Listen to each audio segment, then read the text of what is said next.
Good morning, ladies and gentlemen, and a warm welcome to our Capital Market Day, Mastering Transformation. We will kick today off with our annual results conference for 2024. We're very happy to have you here with us today. And I would like to introduce myself. I am Christina Schenk. I'm the Head of Investor Relations and Treasury.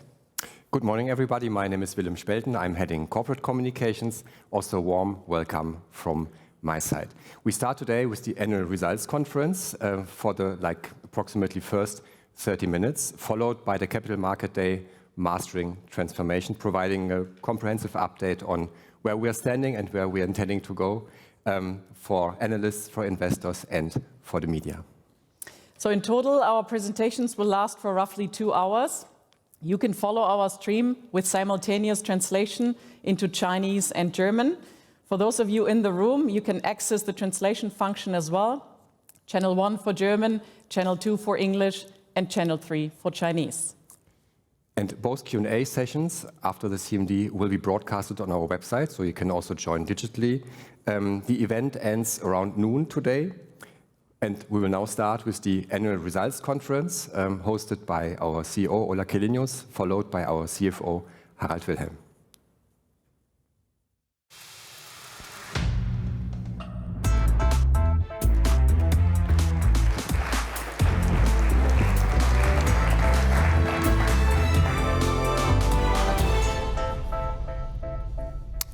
Good morning, ladies and gentlemen, and hello to everybody that is watching this annual results conference and Capital Markets Day on the stream. And again, welcome. We would like to start by sharing the numbers of 2024, but then spend more time today talking about the future of this company, what's happening in the industry, and what is Mercedes-Benz doing to propel itself into a prosperous future. That is what today is all about. But let's start and look at the numbers for 2024. Everybody knows that 2024 was another exciting year in the auto industry, but a year that was also defined by macro challenges and also a tough market condition. How have we fared during this year? In the market conditions that we encountered, especially in China in the second half of last year, yes, it did affect our revenues and accordingly also our profitability. But in that context, to be able also in the competitive set to print a 9.2 billion euro free cash flow is a very strong statement of a company that has a solid foundation. And in spite of the fact that we returned back to shareholders almost or around 10 billion euro through the dividend, but also through share buybacks, the net industrial liquidity of the company still sits at around 35 billion euro. So the foundation and the balance sheet of this company is very strong, which we think is an advantage as we tackle the next few years, where the market conditions probably also will see its challenges. What was going on at Mercedes-Benz Cars?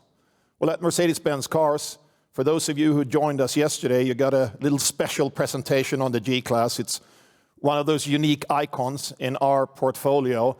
And surely that was one of the big events in 2024, launching the all-new G and also the insanely performant electric G that many customers are also now turning to.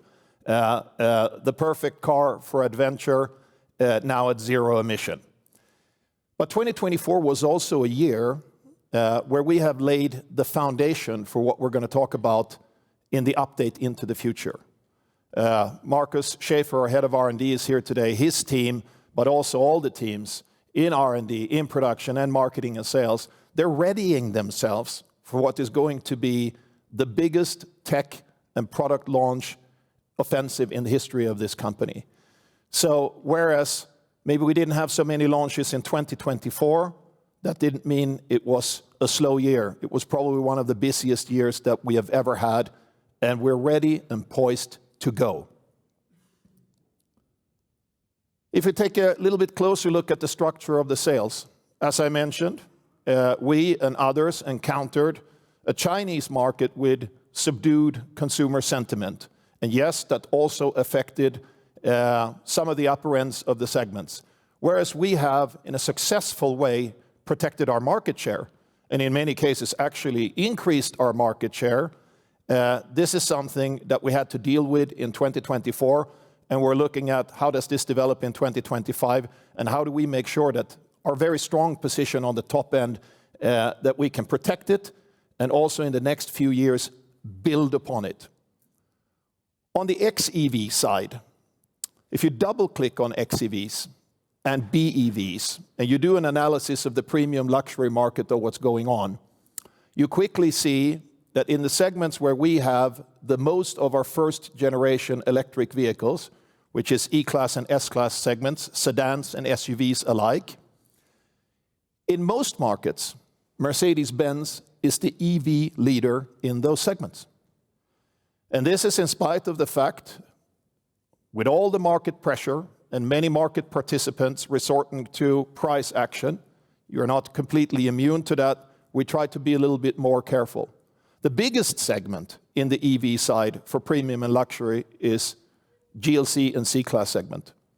There we have no offering in our portfolio today, but when we meet here next year, we're ready to go. Those products are in the pipeline and they're coming in 2026. So in a thoughtful way, we manage through this period. You can see that the plug-in hybrids have been quite successful. I don't think there's any company in our competitive set that has a better lineup for plug-in hybrids. Most of our offering is WLTP 100 kilometers and above. Very few companies have that. And we can see a renaissance of the plug-in hybrids.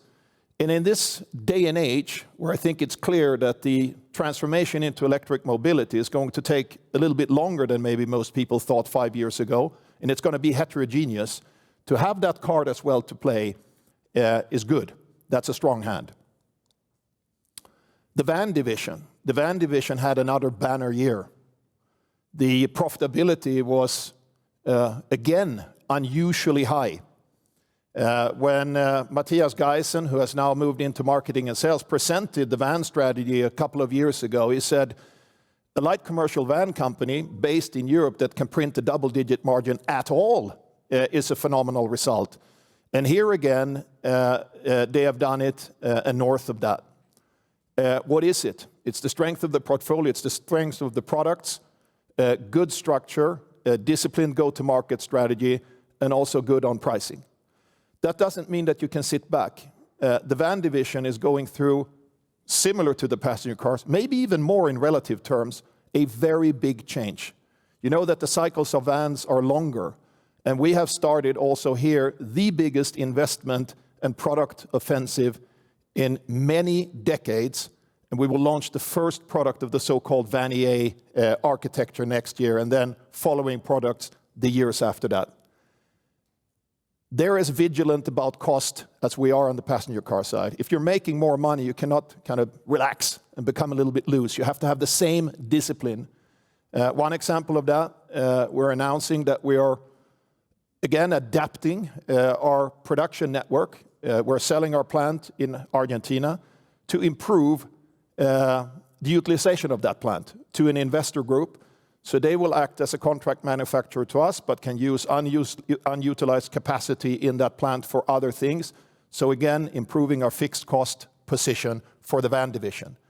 So strong profitability, but not a reason to sit back and relax. Also, the van market could see that the market was normalizing somewhat, and there was also market pressure on vans, which affected our overall sales.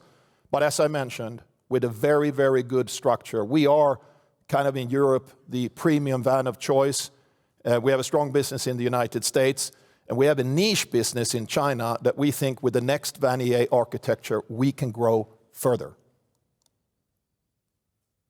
That leads me to Mercedes-Benz Mobility. For those of you who have covered financial services company, you know in the interest cycles, you're at the back end, you're at the front end, and so on, that it is affected by interest rates, and there is a lag there. I think a very important thing for the financial services business is what does your new business margin look like? When you acquire new business, is it healthy or is it under pressure? So even if the actual results in 2024 was not one of the best years of our Mercedes-Benz Mobility division, that new acquisition profitability is looking healthy. So I think we're preparing ourselves for a cycle there, depending, of course, on how interest rates develop and if inflation stays down or maybe comes down even more.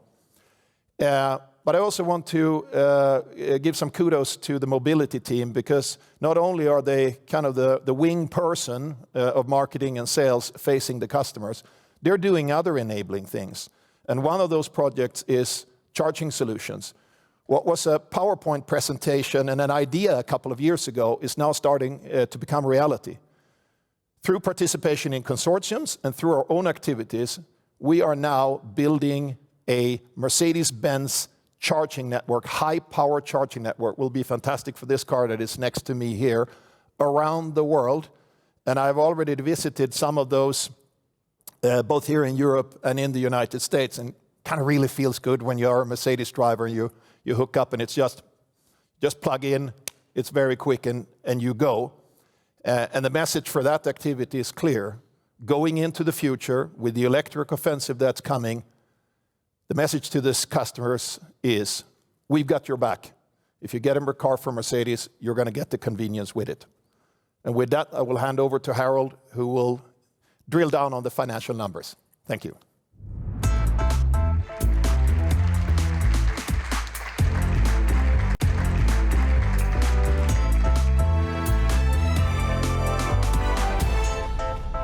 Yeah, hello everybody. Also from my side, very happy now to dig a bit deeper into the numbers, obviously. And I would say, let's get started with cars, right? So we heard on sales before, revenue evolution, is in line with the sales. And given the circumstances Ola pointed out, we printed 8.7 billion of EBIT on the car side, and a number slightly higher than that on the cash flow before interest and tax. How did we get there? Let's have a look at that, the bridge. But before digging into the bridge, obviously, I think a word on the fourth quarter. Where did we end up on the fourth quarter? Also at 8.1 is on the full year, so ahead of the 6 to 7% which we predicted at the end of the third quarter. And that was thanks to a better volume, definitely a strong mix in the fourth quarter, and also more cost efficiencies which we could pull through already in the fourth quarter, which I think is encouraging if we think about 2025. But back to the full year and the full year bridge, obviously. So what happened in 2024? Well, very obvious on the chart, the bucket volume structure and net pricing is negative. Inside, you have net pricing being negative, you have the lower volume, you have a bit of a worse mix in 2024. And we also stepped up the effort to enhance product content, so what we call life cycle measures which had a headwind for 2024. As well, at the same time as we guided for, the used car business came in significantly lower than 2023, and we also recorded towards the tail end residual value adjustments in the bucket of volume structure net pricing here, as you can see. On the FX side, we see chiefly the impact of the Turkish lira. What happened, however, on the industrial performance side, and I think if you look at that, that also is encouraging if we think about 2025. Basically, it's 1 billion of an improvement. If you bear in mind that within that, we had to swallow headwinds from one-time supplier costs, chiefly due the capacity adjustments we have been talking about since quite a while. So you can see that the underlying improvement is even higher than 1 billion in 2024, coming from manufacturing, coming from material cost efficiencies, as well as raw material in tailwinds, which we could cash in. And talking about efficiencies, I would say also you could see efficiency at work in the R&D, Marcus, right? So really, I mean, trying to work hard on the products, but also on the efficiency of the engineering organization. That's what you see basically here in the bridge. Leaves me with the other bucket. What happened, I mean, over there, a lower BBAC at equity result, including the China dealer support we had been talking about, I mean, in the third and the fourth quarter. Some lower valuations, valuation adjustments, impairment, which sit inside, and the absence of prior year positive impacts, which favored 2023, which were no repeat in 2024. A word on the adjustments. The diesel ones, I think, are well known from the first quarter already. The new one is 350 million adjustment on top on ACC, and that is related to the adjustment in terms of the adjusted industrial ramp-up side at ACC, which factored in at 350 million, outside the underlying in the reported on the right-hand side of the chart. How did we translate that into cash? So at a rate of one, or even at a rate of one, let's say 9 billion. How did we get there? I would say overall working capital, I mean, pretty well managed. Inventory down, so definitely a tailwind here on the cash side, on the inventory. Trade payables were also down, offsetting that. I mean, more than offsetting that. You see that on the numbers. I mean, on the chart. Net investments running ahead of PPE now, but obviously in support of the product portfolio firework we are preparing. And also here on the others, I mean, the usual one, the reversal of the at equity and the divvy for BBAC. And obviously you see the non-cash elements from valuation impairments, as well as the dealer provisions which have been recorded but not cashed out yet in quarter four. So what else? Let's move to the indicators on change on cars. I think these KPIs we are looking at on a regular basis to track whether we are on line with the strategy execution. Judge yourself, please. I would say despite the challenges we could see in 2024, the ASP is up by almost 40% between 2019 and 2024.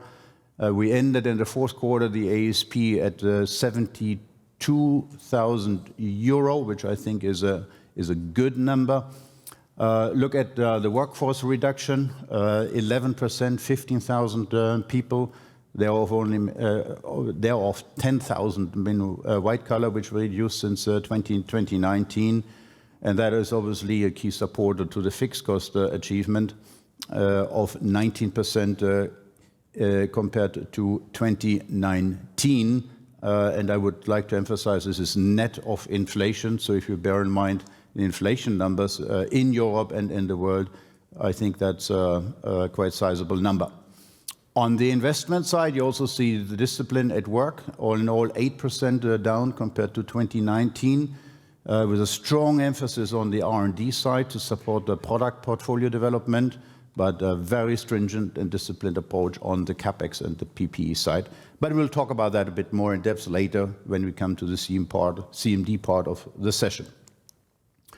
Now, a look at the vans. Ola commented on the sales side already.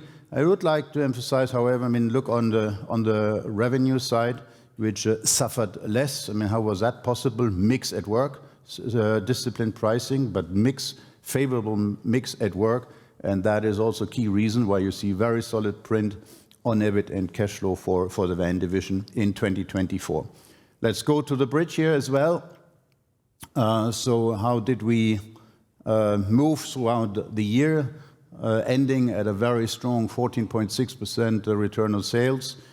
The volume structure pricing bucket is slightly negative, so the volume loss has been quite nicely compensated by a better mix in 2024, thanks to V-Class and other portfolio evolution. As you know, we stepped out also on the matrix in the US, and the pricing was actually pretty stable in 2024.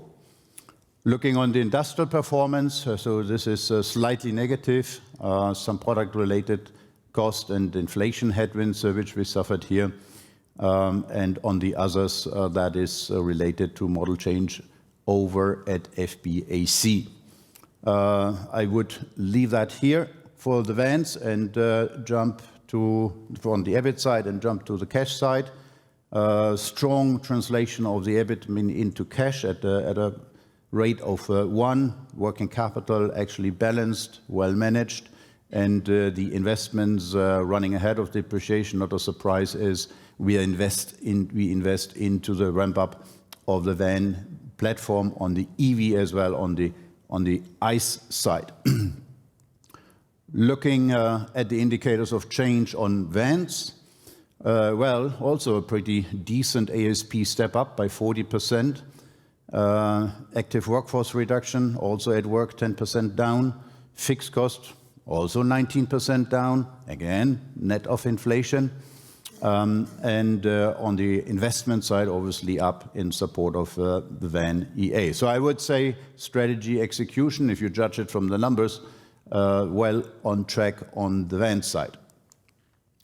Looking at the mobility, new business slightly down in line with the market evolution. Tough competition in China here. A bit of FX effect on the portfolio side, but roughly same order of magnitude. But EBIT impacted, as Ola pointed out already before. What is the reason? If we look into the bridge, it's pretty obvious here that the interest margin is a function of the past interest rate developments, suffered. That is the majority of the impact you see here on the slide. A bit of residuals also impacting here on the fleet side. And then we had impact on the cost of credit risk deterioration in the H1, chiefly in the coming from the US, which stabilized, in the second half of the year. What else to say? You also here you see efficiencies at work. To compensate, to mitigate the impact from the margin side, and also we stepped up the effort on the charging infrastructure, which impacted the number by roughly 1% return on sales in 2024. So without it would have been a bit closer to 10.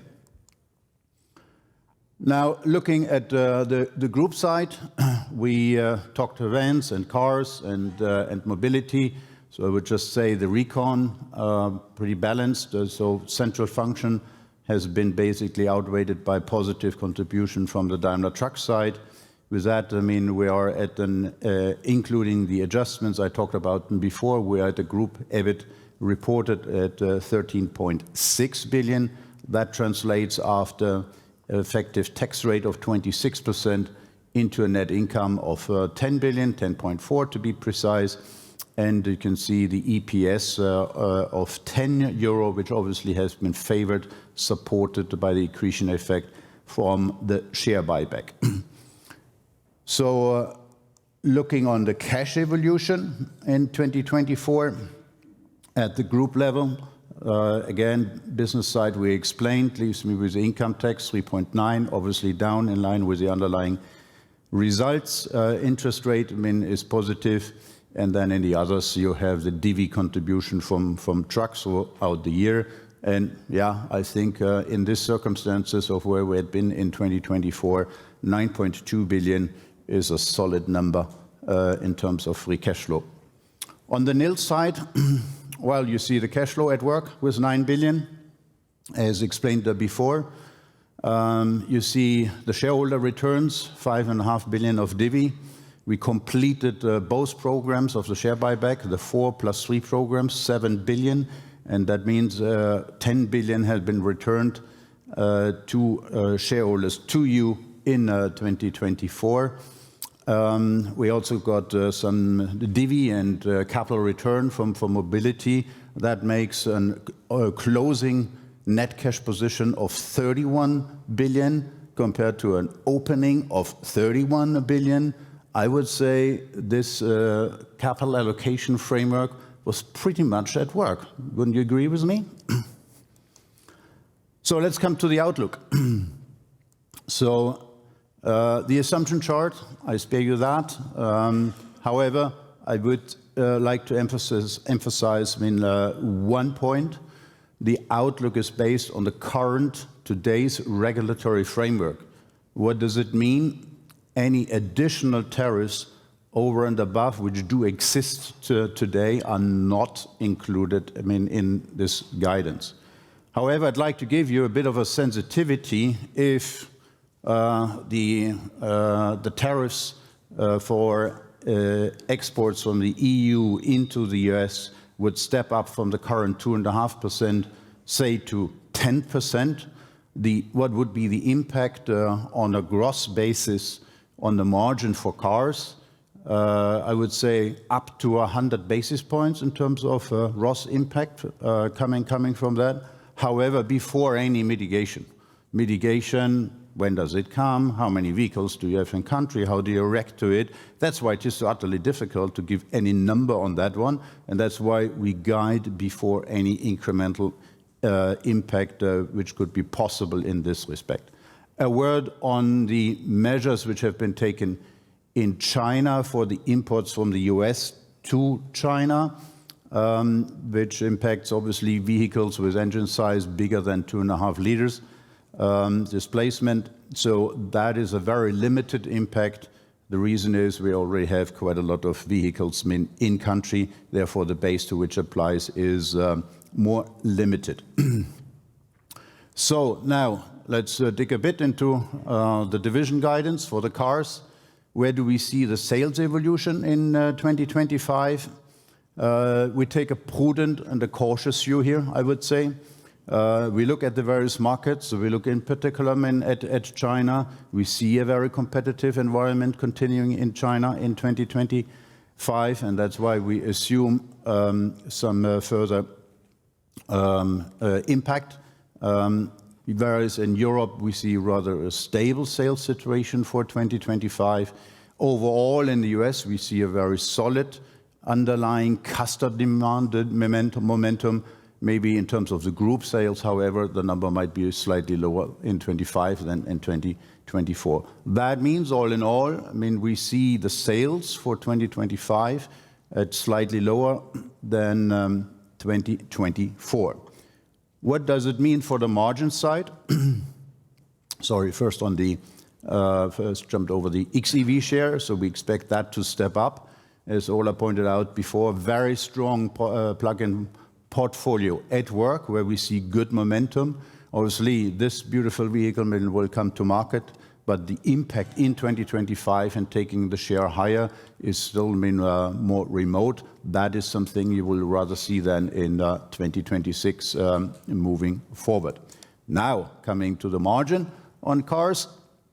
So we expect the margin on cars to be between 6 and 8%. Return on sales adjusted, again, before the tariffs I explained before. How do we get there from the 8%, the 8.1 in 2024? The volume is slightly lower, as I just explained before. We see the mix slightly favorable with all of the beautiful products which came and will come to market. We see the pricing stable. This is our target. This is our ambition, that we hold and defend and stay disciplined on the pricing side. Now, the 1 billion question, CO2 in Europe, I would say that 1 billion question turns out to be a low 3-digit number for 2025. So I think all of the concerns you had, at least I think for 2025, we can calm you down on that one. So then actually you would wonder what is really changing the needle, as everything I said before more or less is a wash. So you're left with a lower contribution, given the volume I mentioned, from the BBAC side. The contribution from BBAC in 2025 is expected to be lower. We do anticipate some FX headwinds for 2025. And what is in our hands to mitigate that? To stabilize them in the margin, performance. And that means that we take a hard approach on material, on production, on fixed cost to mitigate the impacts. I mean, I said before. With this, all in all, if you make the math, I think you come from an 8 to a bucket of 6 to 8 for 2025. What do we expect for the first quarter? Maybe a word on this at this stage. So we see the volume for the first quarter for cars at about the level of quarter one 2024, and we see the result, the margin for the first quarter also within the guidance bracket, i.e. the 6 to 8% for the first quarter. What else on the KPIs here? The CapEx side, we see a significant increase. That is to prepare and support the product launches to come 25, but then 26 up to 2027, whereas the R&D side is expected to be flattish. And with all of that, we believe we can basically convert the margin into cash at the rate of 0.9 to 1 to 1. On the van side, we see the market being intense. So with a lot of competition here, we want to stay disciplined, i.e. value over volume. That's why we also see the volume slightly down here on the van side. We'll step up the XEV share with the Sprinter, the new e-Sprinter.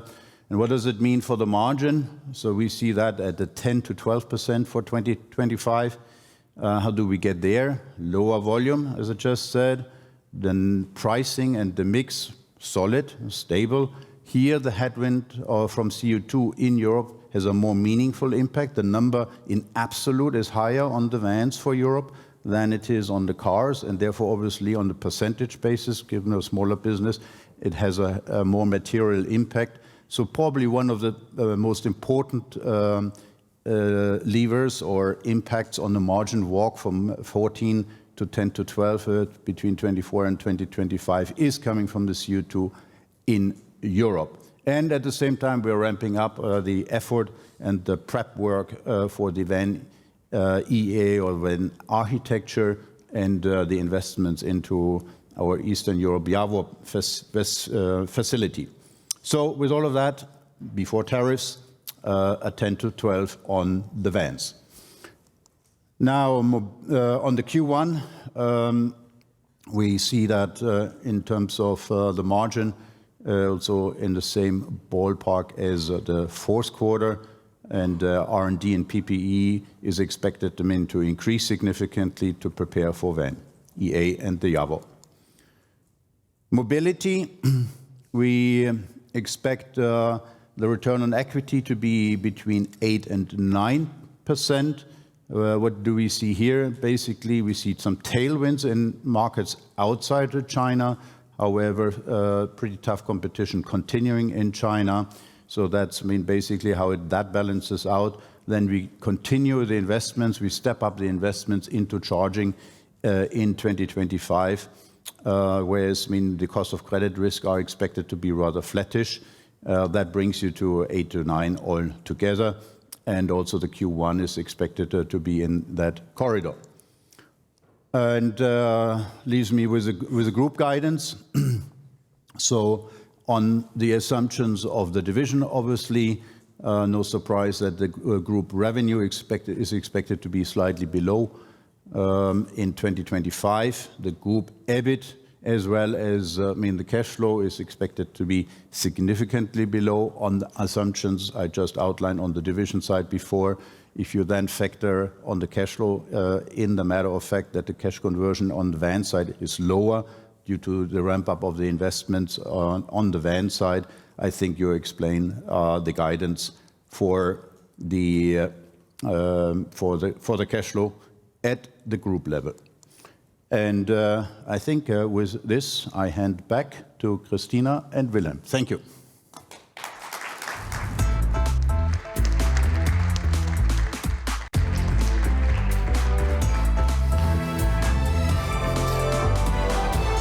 Yeah, thank you very much, Ola, and welcome. And as Ola said, we are kickstarting the most exciting product push in our history. And every Mercedes in that push will be a Mercedes, offering maximum customer choice from a portfolio of electric and high-tech hybrid vehicles. And all with a perfect combination of intelligence and emotion. They will be uncompromising, highly desirable, and of course, our clear target is to make them profitable. Today, I will show you how we are pushing these boundaries and delivering results. I will tell you about the new Level 2++ automated driving features, our radical new steer-by-wire, and the fully integrated tech stack in all our cars. We can promise you a full rollout of battery electric, plug-in hybrids, and high-tech combustion engine models, each one powered, Ola, you said it, by a supercomputer. That includes the upcoming GLC. And it all starts very soon with a world-beating new CLA. Our new models will do much more than providing transport from A to B. They will be an intelligent part of your life.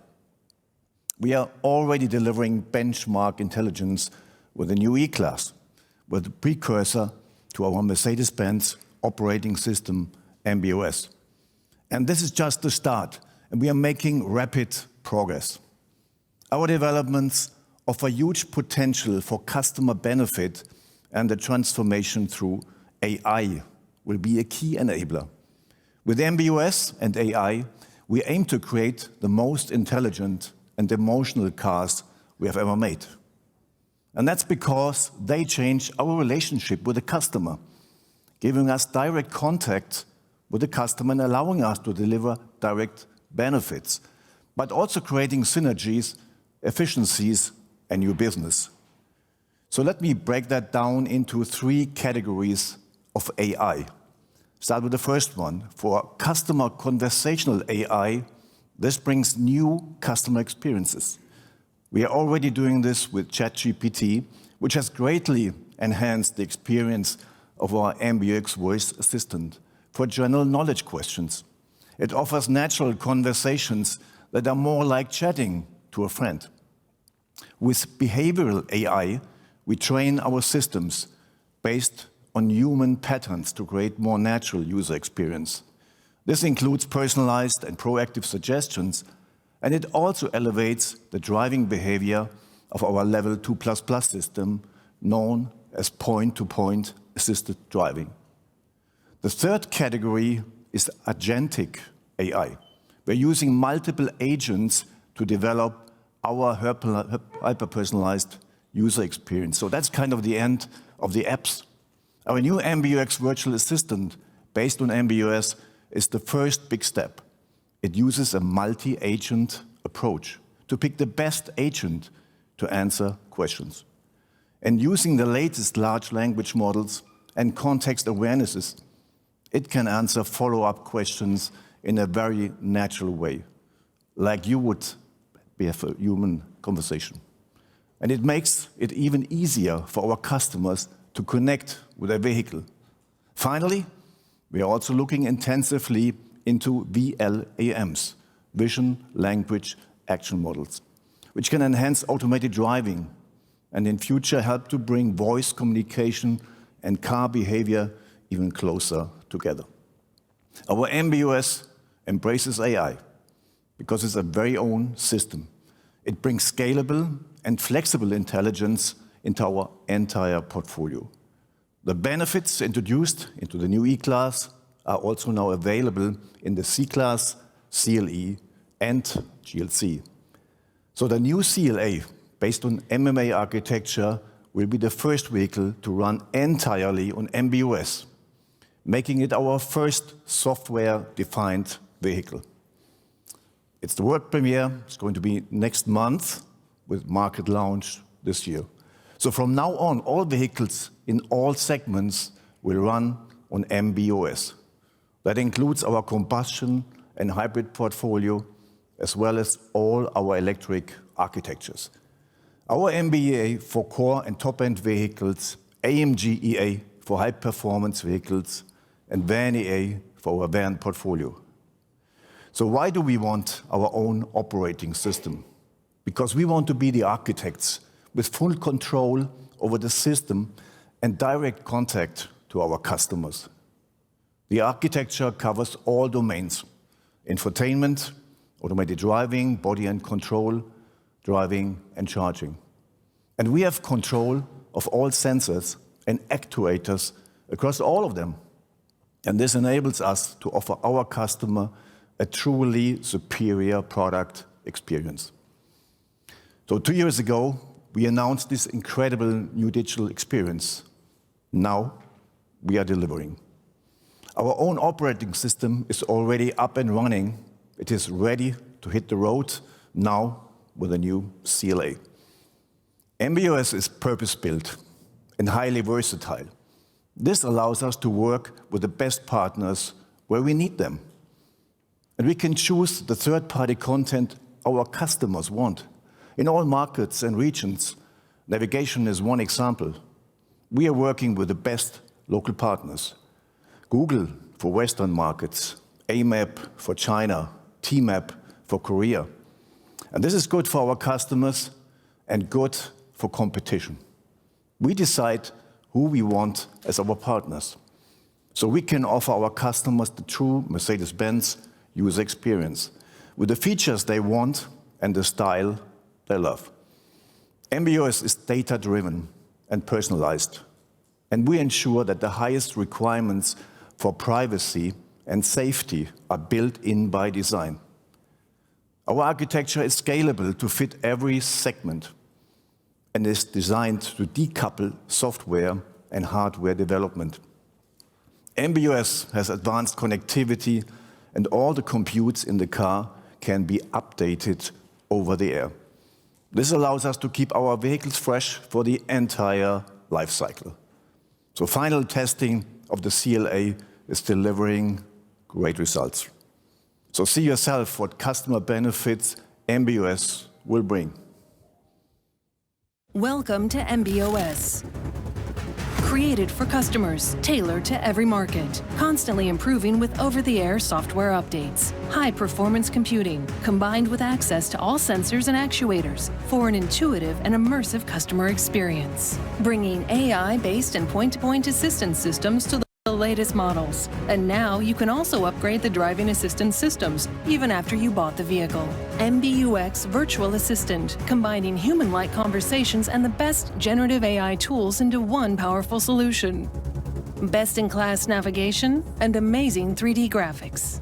Your favorite infotainment, anywhere, anytime. Video streaming, AAA gaming, video conferencing, and much more. Even better, in the future, your car will be able to power your home or support the grid thanks to bi-directional charging. For a new level of intelligence, safety, comfort, and fun. This is MB.OS. So as I said before, MB.OS will be a key differentiator for the AI-powered intelligent cabin. Our stunning pillar-to-pillar displays offer seamless interaction and control for driver and passenger. The next generation MB.UX Superscreen offers a unique user experience with real-time 3D graphics.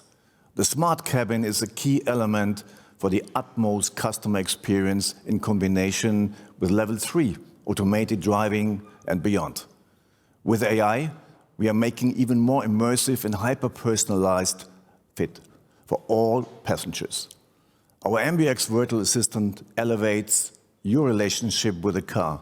It brings a human-like sense of empathy, intelligence, and memory.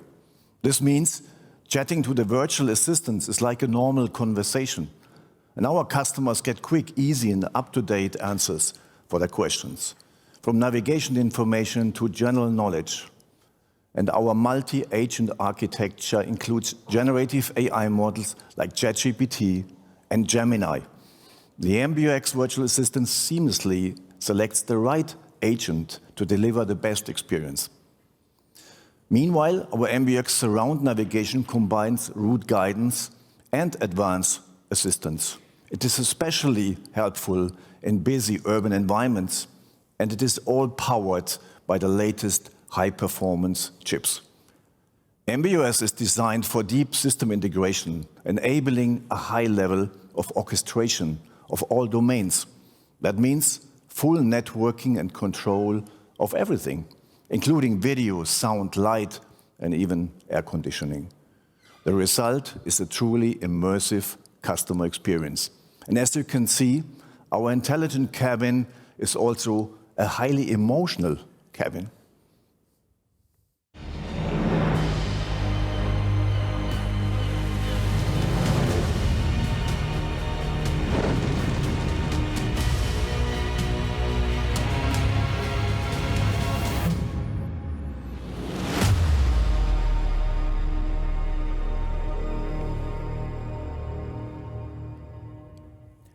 MB.OS will also transform assisted and automated driving, where we already have more than 40 systems. For example, our self-initiated automatic lane change on highways, which we'll call Level 2+, and assistance with leaving and changing highways. The launch of MB.OS also brings a new name for these advanced functions, MB Drive. They are based on our sophisticated safety systems and will include further enhancements like Level 2++ capability. An example is point-to-point assisted driving, which enables mature handling of complex urban traffic. Cooperative steering and acceleration is a unique feature offered only by Mercedes-Benz. It helps the driver navigate busy streets in the world's biggest cities. It is tailor-made for local conditions, and because we work with the best local partners, we are independent also of geopolitics. We remain the global leader in Level 3, conditionally automated driving. Drive Pilot was the first world's system internationally approved. The latest update supports even a higher speed of up to 95 kilometers per hour in Germany. Drive Pilot is the fastest Level 3 system globally. Our goal is to increase speed to 130 kilometers per hour by the end of this decade. And last year, we took another big step in Level 4 highly automated driving. We became the first international car maker to receive approval for testing in Beijing on designated urban roads and highways. The result will support developments for privately owned vehicles in China and worldwide. Increased use of AI will definitely change the future of automated driving.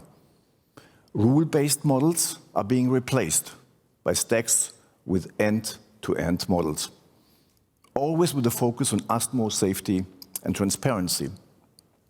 We, as the architects of MB.OS, are able to plan strategically and with full access from hardware to app. We did a lot of work using in-house free and open software, but where appropriate, we also worked with specialist partners. This modular and flexible approach is also clever and cost optimized. We are able to choose the best partners for local needs and achieve geopolitical independence. MB.OS gives us full control of the software and the stack. It enables hardware-agnostic development. This allows us to protect our investment and enables continuous improvement. Most importantly, we can offer our customers an outstanding user experience. So, what can you expect? It's a short video from Ola, filmed on the busy streets of Shanghai. Now that we have put 上海城区跨江行，闹市车流中 AI 司机能否通关？ follow that person. Oh my goodness, that's not even legal. Don't scratch the paint. You have to find the cabin. Yeah. Even a human being drive that, sometimes you will make a mistake. Let's take the challenge. They did a great job, the car did a great job of mastering complex situations. But intelligence does not stop there. It also helps to involve the core of Mercedes-Benz values, like comfort. Our experts fine-tune every chassis detail to create unique Mercedes-Benz driving character. We also use intelligent innovations to enhance it even further. Our predictive chassis adjustment uses the potential of our fleet data and the Mercedes-Benz intelligent cloud.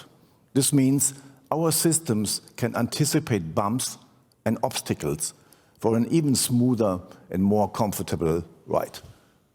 Switching to another chassis innovation. Today, I'm happy to announce that we will offer our customers a new technology, steer-by-wire. It will radically enhance the way you steer your Mercedes. The feel offers a completely new customer experience. The new flat steering wheel is a bit like the ones in our F1 cars and the AMG 1. It provides a better view of the pillar-to-pillar display, letting it really shine. In future, we will improve the automatic driving experience while streaming our favorite show or making a video call. Steer-by-wire enhances agility in the city and increases the fan factor at higher speeds. You can really feel the improvements in lateral agility and handling precision. The system interacts perfectly with our rear axle steering, which also makes parking and maneuvering easier than ever before. Plus, steer-by-wire offers unlimited possibilities to individualize the driving experience. And there's even the option to connect it to apps for in-car gaming. In addition, it reduces complexity and hardware variance and cost. So thanks to the intelligence of MB.OS, our future models will be the smartest in town. But because they are Mercedes-Benz, they will also be the most emotional, above all in their looks. And that comes from our enhanced design strategy. Its sleek, elegant lines bring more style, substance, and presence. Exterior highlights include sporty and aerodynamic proportions, a stunning front end with illuminated grille, a new headlight design, a powerful presence that feels like a class above, and a signature rear design with distinctive taillights. On the inside, we are bringing many high-end features as standard. They include luxurious, sustainable materials and, of course, the best displays in the segment. When we talk about emotions, we also mean no compromises in comfort, design, and driving pleasure. And that is why there's no one-size-fits-all at Mercedes. Our lineup is uncompromising from entry to top end.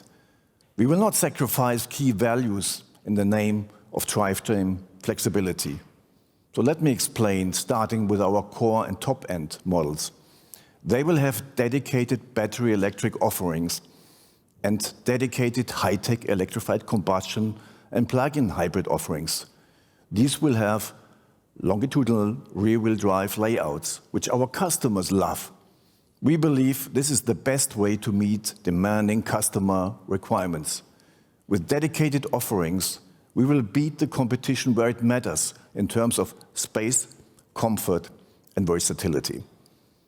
Next is the new CLA, the first in a family of new Mercedes-Benz vehicles, all built electric first and uncompromising.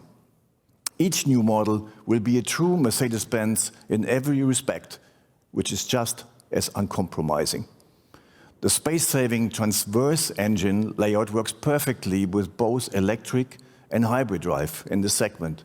This makes our MMA well-suited to drivetrain flexibility. Well, let's take a closer look. In this segment, we have our high-tech four-cylinder M252 engine. It's paired with an electrified 8-speed dual-clutch transmission. This Traverse engine is purpose-designed for front-wheel drive. That means no packaging compromise between electric and hybrid solutions.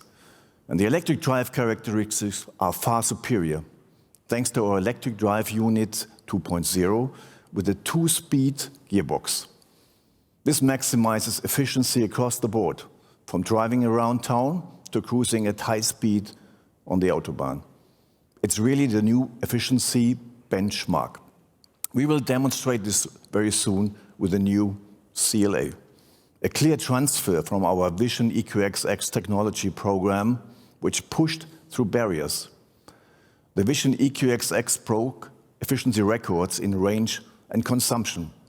As a result, the CLA is the benchmark in its class, not only in range and consumption, but also in recharge range and charging power. Our customers spend more time driving and less time charging. This means the CLA is not only energy efficient, but also time efficient. Now I want to turn back to our core and top-end vehicles. Here we will offer more interior space than the competition. That's because their drivetrain flexible approach is a compromise. Quite simply, electric layouts are not compatible with longitudinal engines. A longitudinal engine pushes the cabin backwards, while an electric drive unit at the rear pushes the cabin forward. That means less room in the cabin, limited efficiency, and restricted battery size. The Mercedes way is uncompromised. This means our customers are not forced to accept these sacrifices. Our dedicated electric plug-in hybrid and electrified combustion models for core and top-end mean interior space is not sacrificed due to drivetrain. Our vehicles are lower, lighter, and more efficient, and we keep our emotional design with luxury proportions. In real terms, it means MB.OS models will be superior in all key dimensions. For instance, our upcoming all-electric E-Class will offer best-in-class rear seat comfort, and our upcoming GLC with EQ technology will also excel. With its dedicated 800-volt electric layout, the GLC is the all-electric SUV our customers have been waiting for. It sets benchmarks in performance, range, efficiency, and charging speed. And it has all the GLC trademark versatility and practicability. Customers will be able to choose from a full range of battery electric and hybrid drivetrains. The new GLC will come to the markets next year. Our uncompromising approach uses a set of intelligent, scalable modules. This ensures efficient use of high-tech technologies across the entire portfolio. It includes high-performance MB.OS hardware and software, especially in the key infotainment and automated driving domains. Our comprehensive drivetrain portfolio is also highly modular, with electric drive units and batteries that are scalable for all segments. And we have a full range of advanced, future-proof EU7-ready engines and transmissions. But it doesn't end there. We have modular systems in further key areas, including body-in-white, chassis, seating, and more. In all markets, we will offer highly emotional, scalable drivetrains, whether battery electric or hybrid electric. Across the board, our offerings span from high efficiency to high performance, from cost-effective LFP batteries to advanced NMC to high-performance round cells. In electric drivetrains, the highly efficient EDU 2.0 offers great flexibility. At the very top of our portfolio, our groundbreaking YASA axial flux motors bring unrivaled performance. Meanwhile, our next-generation hybrid engines are just as scalable. These high-tech units are electrified, fit for the future, fulfilling EU7 standards. We offer a range of 4 to 8-cylinder petrol engines, and for some Maybach and Guard models, even 12 cylinders. The portfolio includes a brand new V8 and a new 4-cylinder engine M252. This gives our customers maximum choice and maximum emotion across all drivetrains, all with the perfect combination of performance and cost efficiency. The same applies to our 4- and 6-cylinder diesel offerings. In our electric offerings, we are delivering cutting-edge battery technologies. This brings customer benefits and cost reductions. Take the MMA battery. We have reduced cost per kilowatt hour by 30% compared to the predecessor. Our hard work on LFP and NMC cell chemistries is paying off. we expect further improvements in energy density and cost efficiency. Driven by technology, we are also making strong progress with advanced types of cell chemistry. LMO and NMC brands are lowering costs while increasing energy density to NMC levels. LNMO is a disruptive chemistry. It leverages the high potential of high voltage applications at cell level, resulting in an attractive cost position. High silicon anodes are also helping us to increase energy density. At the same time, we are working hard to progress solid-state solutions. Intelligence will play an important role in that. Our next milestone is bringing a solid-state battery technology to the road. Our EQS demonstrator with factorial cells is a world's first. In close cooperation with HPP in the UK, we will pioneer a whole battery system with automotive cells for the very first time. Solid state could increase cell energy density up to 450 watt-hours per kilogram. In our vehicles, the advantage of a lightweight battery with a lot of usable energy content is becoming increasingly important. This means up to 25% longer electric range at the same weight and size. Our demonstrator can already cover 1,000 kilometers on a single charge. Solid-state technology also brings improved cell safety, further weight and energy efficiency through passive cooling. This uncompromising combination of intelligence and emotion is the Mercedes way. It is how we intend to deliver on our promise that every Mercedes will be a Mercedes, including products and features tailor-made for China. Our products and content for China are locally developed for our customers in that region.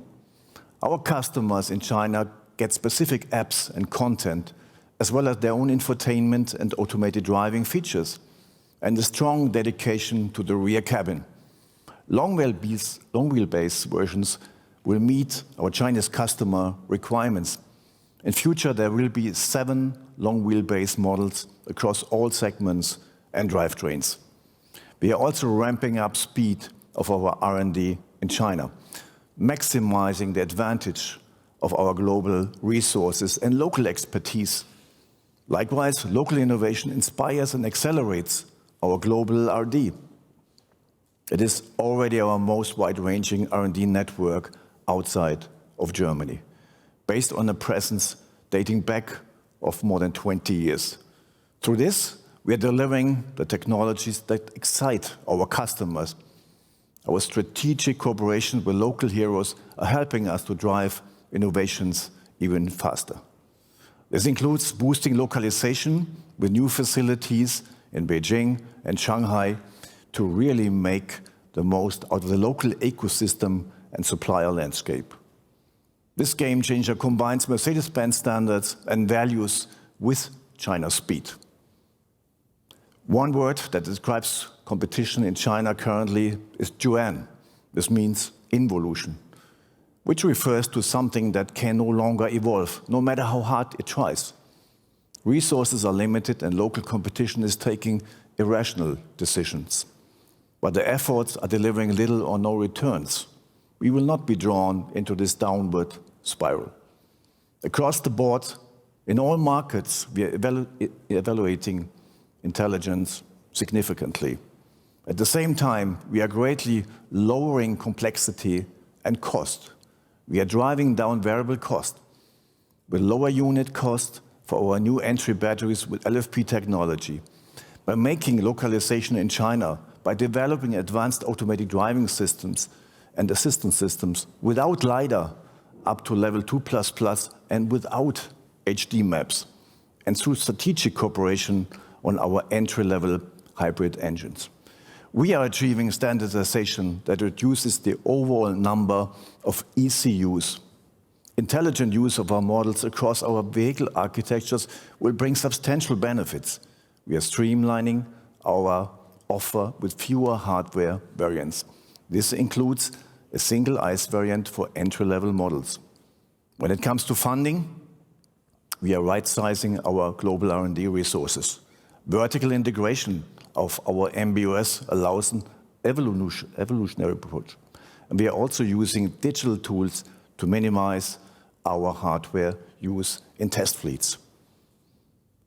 In a time of transformation, our agile approach into innovation is paying off. It enables the perfect combination of intelligence and emotions. We enable us to offer our customers the world's most desirable cars. The future begins right now with a new CLA.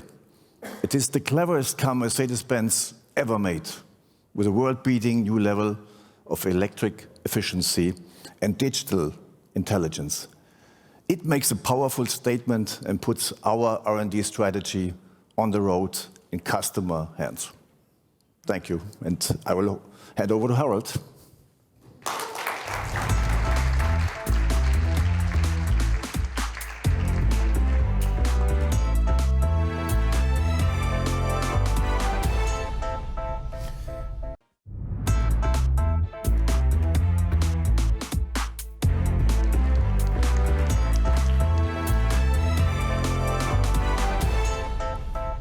Thank you, Christina. Thank you, Willem. Now, let's shift our focus looking into the future. What is our game plan? What have we been working on? What's the progress that we have made? And what can you expect from Mercedes-Benz in these next coming years? That's what I would like to talk to you today about, together with Harold and Marcus. And it comes down really to 4 core messages. These are the takeaways from today. Number 1, we have this unique and iconic brand. It's a certain recipe that makes a Mercedes-Benz a Mercedes-Benz. And in this next phase of our transformation and evolution into the future, what we have done is we have taken this recipe and we have distilled it one more time to make Mercedes even more Mercedes. That's a segue into the second point. We're embarking on the biggest tech, innovation, and product launch offensive in the company's history. So it will be a very busy 3 years coming, with a refined recipe turning into product and turning into technology, class-leading technology. Even if we love cars, and it's a lot about cars. We spend a lot of time here in Sindelfingen, and we look at styling, and we test drive, and so on. Everybody in this room, and especially the audience that is in this room, knows you cannot have innovation strength if you don't have financial strength. So financial strength equals innovation strength. Financial strength equals return of capital to shareholders. That is why we will leave no stone unturned in the challenging macro and market environment that we're in to look at our complete business model and every single cost category, investment category, to make sure that we have the most efficient operations that we can have. Not the easy way out. Just cut your R&D spend and your CapEx spend. You can very, very, very quickly improve your short-term financial performance if you would do that. But Mercedes-Benz has always been a long-term thinking company. So we're not going to eat our seed. We're going to use our seed to create future exciting products and returns to our investors. But at the same time, we will double down on efficiency. That is the third message I want you to take with you today. And last but not least, this is a Capital Markets Day. We're talking to our investors. Many of our investors are here. We want to make sure that you have a good return on investment. Harold showed us the numbers from 2024, a healthy dividend, also a good share buyback program. We want to continue our capital allocation policy to be investor friendly. I could almost stop the day there and say, that's it. Let's now go out on the test track and drive some cars. And I know for those of you who are in the room, you're ready for that and you will get to that. But let's double click and go in a little bit more deep. But those are the 4 messages. Let's start with the recipe. If you work at Mercedes-Benz or you have been associated with Mercedes-Benz for a longer period of time, That recipe is like in your genes. If you work in R&D, you know what a Mercedes is. But sometimes it is important to stand back and look at what are the ingredients is, and how do you need to maybe refine those ingredients is, so you either meet or exceed the expectations of your customers. It's about them. What do they get? What do they buy when they buy the three-pointed star? And how are we going to make that experience even better and that technological substance even deeper? Yes, if you would wake me at 3 o'clock at night and say, what is this? Yes, of course, it's class-leading safety. It's the way it rides and drives, that comfort. Even if you're blindfolded, you know you're in a Mercedes. Of course, the quality, the longevity of the product, it's something that you buy to keep. Yeah, I think residual values on our classic cars are amongst the highest in the world, so we have many of those icons. When we talk about intelligence, it's not tech for the sake of tech, it's tech for the sake of you. We invented the assistance systems to make you more safe. Now it's about safety and convenience. We don't put a big screen into the cars just because it's a flashy screen. We're thinking about what's in it for you. What can you do with that? Is it entertainment? Is it actually working in the car? What is it? And a timeless elegance. A design carrying Mercedes-Benz into the future. Design doesn't stand still. There is a zeitgeist to modern luxury. You have to keep on reinventing it. And we will show you that today. For those of you who are part of the program, kind of the final event today will be a sneak preview of upcoming models in 26 and 27. I mentioned safety. Some people might not think about this when they purchase the car, because they purchase the car with the eyes. Oh, it looks beautiful, I want it. Absolutely latest when you start a family is when you look at this thing here. It's not about a box-ticking exercise. Yes, our engineers are proud that if they have the highest score of anybody in the class in 2024, in this case in Euro NCAP, fine, you take that little gold star, put it on your exam paper, and you feel good about yourself. But it's not the thing. In R&D at Mercedes, we say 1 star is enough, the Mercedes-Benz star. 75 plus years of refining this part of the recipe, having had over decades hundreds of accidents forensically investigated and translating it into engineering solutions that keeps you safe. This is a core value of the Mercedes-Benz brand, and I think one of the main reasons you should look at when you buy a car, that is Mercedes-Benz, and that recipe continues. I talked about the ride and drive. Yeah, here is a pre-production car of the new CLA, and it's like a calling card for a whole host of vehicles that are coming here in the next few years. The very first time I stepped into this car, and Marcus had driven it, the prototype, before he goes like, well, I don't want to promise too much, but you're going to be excited and all that and the other. My very first feeling was not thinking about the class-leading electric drivetrain or all the ADAS stuff and all of that. It was not my first thought. My very first thought was, I'm not sitting in a CLA, I'm actually sitting in a car that is 1 class up, a C-class. The ride and drive, the solidity of it, the performance of it felt like a more adult car. That feeling of comfort, of safety, performance, yeah, if you want to take it to the track, yeah, maybe you can take a Mercedes to the track. I wouldn't advise you to do that. I would go to our friends in Affalterbach at AMG. That's where you get race technology for the road. But it is this feeling of effortlessness. Inside the car, anybody who has the privilege of sitting in the back of an S-Class, or even better, a Maybach S-Class, from time to time I do this. At the moment, my company car is an EQS SUV Maybach. It is so insanely quiet and serene that when I ride in the morning with my driver, I'm even tempted to strike up a conversation with him. But I don't want to waste the time, so I use it to do my emails and inform myself about what's going on. Here's an example where we have upped the game in the EQS. Yes, a very aerodynamically shaped car, class-leading aerodynamics, hence the best range in its class. But with the executive seating now in the EQS, you get almost the S-Class combustion feeling. On the digital side, MB.OS, and I don't want to steal your thunder, Marcus, I'll leave most of this to you, and I just want to say one thing. It's about you. It's not about the tech. It's about what the tech can do for you. I'll leave it at that. And then, with regard to styling, and we'll come back to this several times today, we are readying the next generation of styling. For those of you who will see the presentation, you will see it.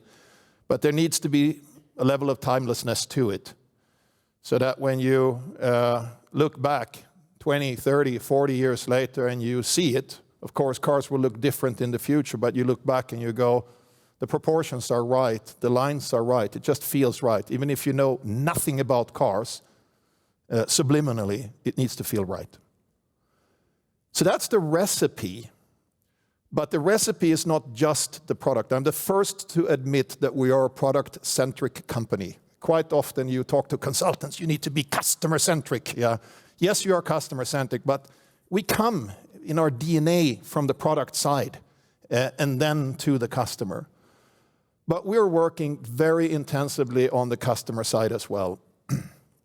Today we're in a building that we call the Center of Excellence. If you know the name Raimund Dornborg, and sorry Raimund for outing you now in front of a very large audience here in the world. If you know this name within the Mercedes-Benz family, you know you've made it. Raimund is the guy who runs this place.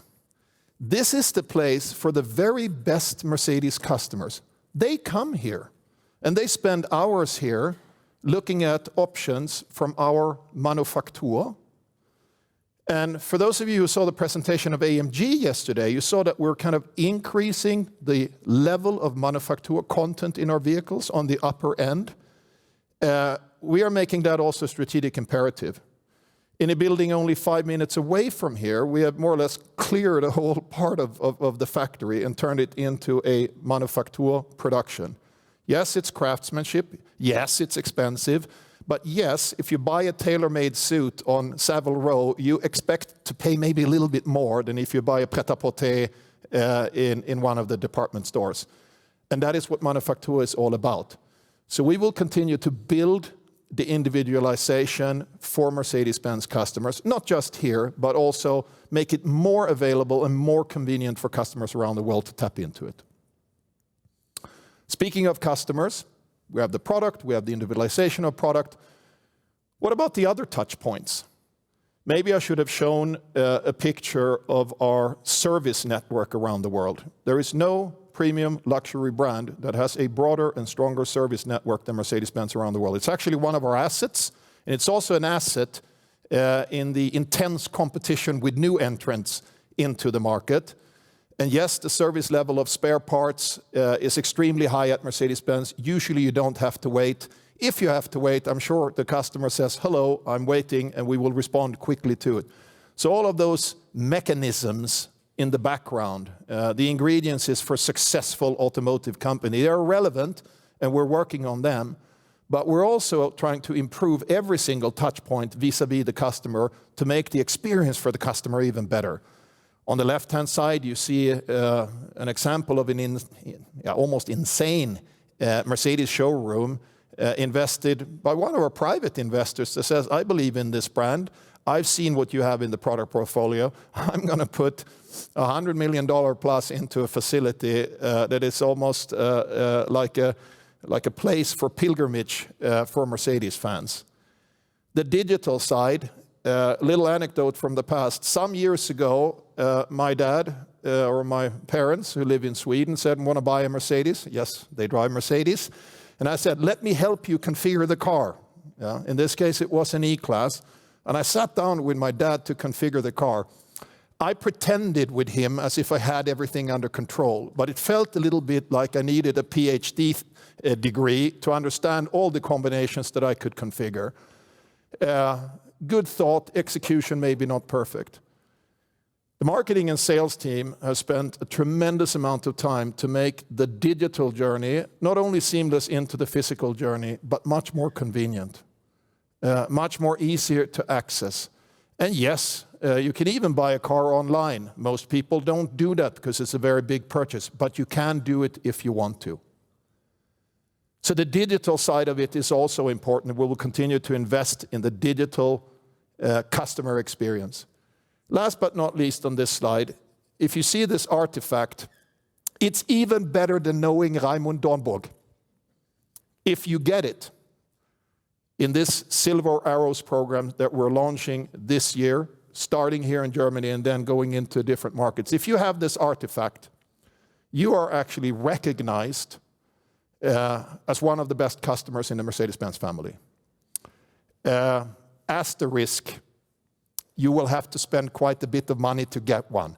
But it's not about the money, it's about being part of a family.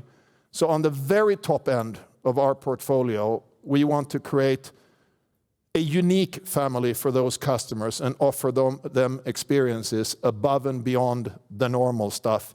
A little bit money can't buy type of things as well, and access to information and other things that you just don't get as a normal person. I talked about this launch program. Okay, so what is it? Yeah, what is coming? Where are the cars? Yeah, we have a very good product portfolio now. I think we have more than 40 different models. Many of them are new. They're very successful. The new E-Class is really cleaning house, Marcus. But now it's like we're going to reskin the whole portfolio here in the next 3 years. And into 2028 as well. But the period starting middle of this year to end of 27 is going to be particularly intense. I mentioned styling.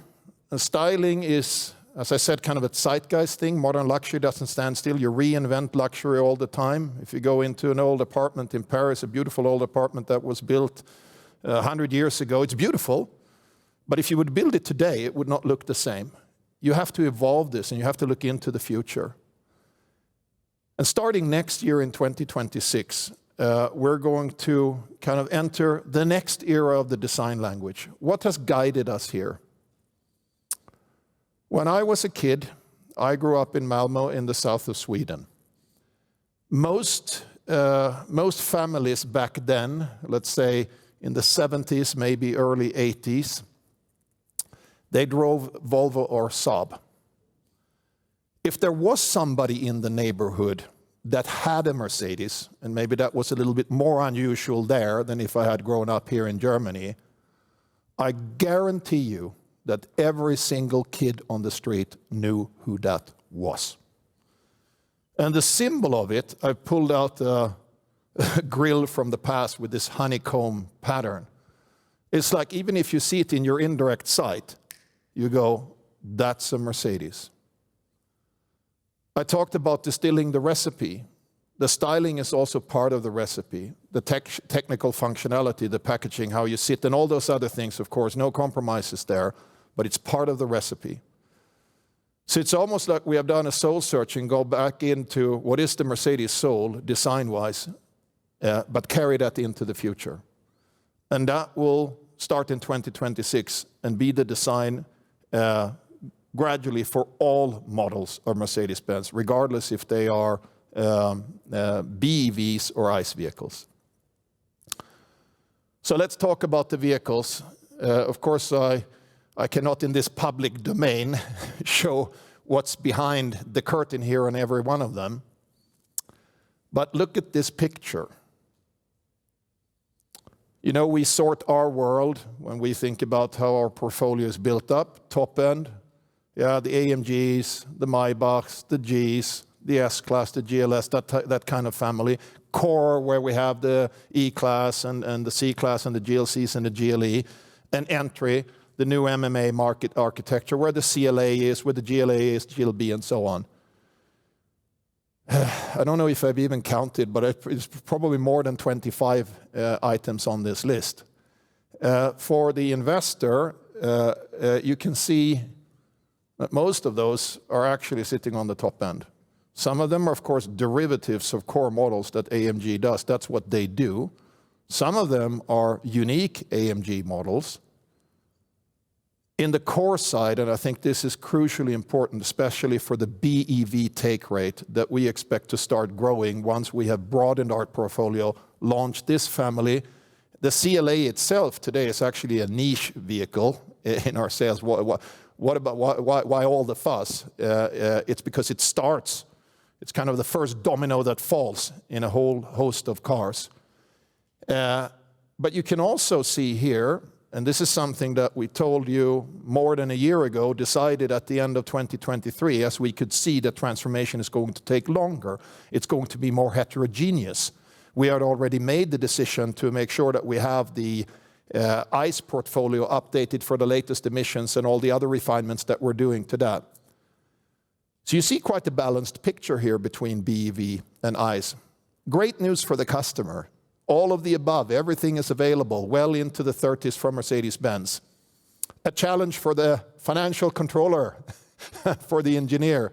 How do you create the modular strategy so you can actually afford this? I will let Marcus and Harold do the heavy lifting on explaining how that's possible, but I think we have also made that recipe work for us for the next few years. Okay, the CLA.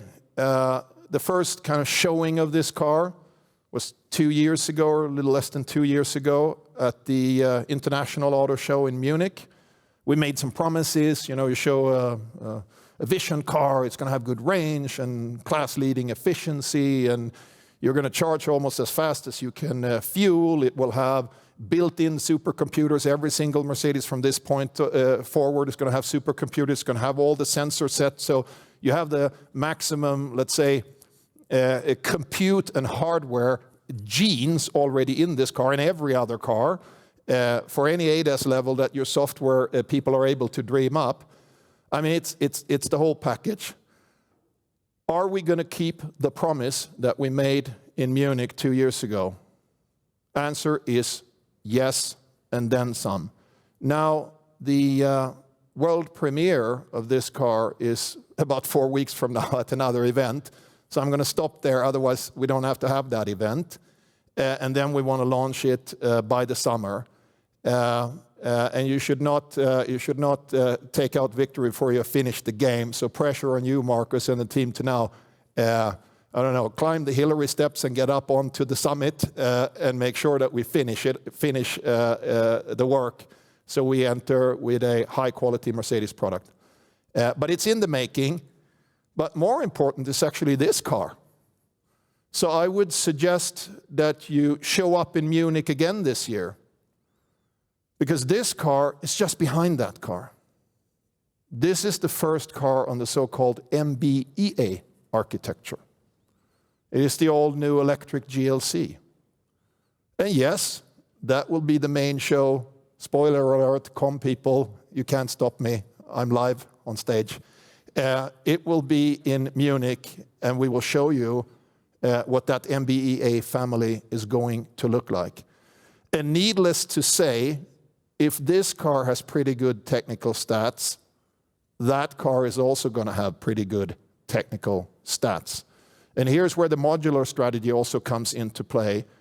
That what we really have done is we have developed two platforms. One is a powertrain platform, and the other one is an operating system platform. And when you have those platforms, I'm going to call them technology platforms, you can then apply them to different vehicles, and they go across many vehicles. Also next year, another important car, GLE or car family, GLE, GLS, super popular, quite margin strong. Maybe you will say something about that, Harold. That gets a complete remake next year as well, including an even longer wheelbase version for the Chinese market. And it would be a bit strange, right, if you launch all this space-age tech in the BEVs, but you would leave kind of the ICE doing their thing. You can't do that. So you take the tech from this and you put it into this. So we will proliferate the tech in terms of ADAS in terms of infotainment and all those different things that are relevant to the customers, from BEV to ICE. The S-Class. The S-Class. The pinnacle of automotive engineering, our flagship car, gets a facelift next year. A normal facelift is you update the tech a bit, you do something to the optics, ready to go. This facelift is different, spending-wise, and of course, we don't have targets to spend more money, but spending-wise, we're spending considerably more on the facelift of the next S-Class than we would normally do. Because it would be a little bit odd, right, if your calling card entry product into the portfolio in some domains technologically would be hierarchically above the S-Class. That's not how it works at Mercedes. So the S-Class gets the full Monty, and will also get this tech and also get quite the comprehensive design update along the lines of the very successful new E-Class that we launched only a year ago to create some kind of a coherence within that family. Speaking about the E-Class, we have an E-Class, we have an EQE. They're both good, they're different. The new combustion E-Class is, in most markets, class leading. China really hit the spot. Last time I was in China, I talked to our head of digital development there. I was driving some of the ADAS functions, I was looking at the automated parking, and I was looking at the latest version of our integrated AMAP navigation. I said, "Wow, that's really, really, really good. I would kind of like to have that in Germany." Obviously, you know, we have different providers around the world. One of the reasons why we teamed up with Google now for this generation and so on. And he said, yeah, he's getting kind of calls from some of the Chinese attackers that are now looking at the navigation system in the new E-Class and going, what the hell have those guys done? So I think we also need to blow a hole a little bit in the myth that you have to be a startup company to understand what digital experience is about. No, you don't. You can also be an incumbent.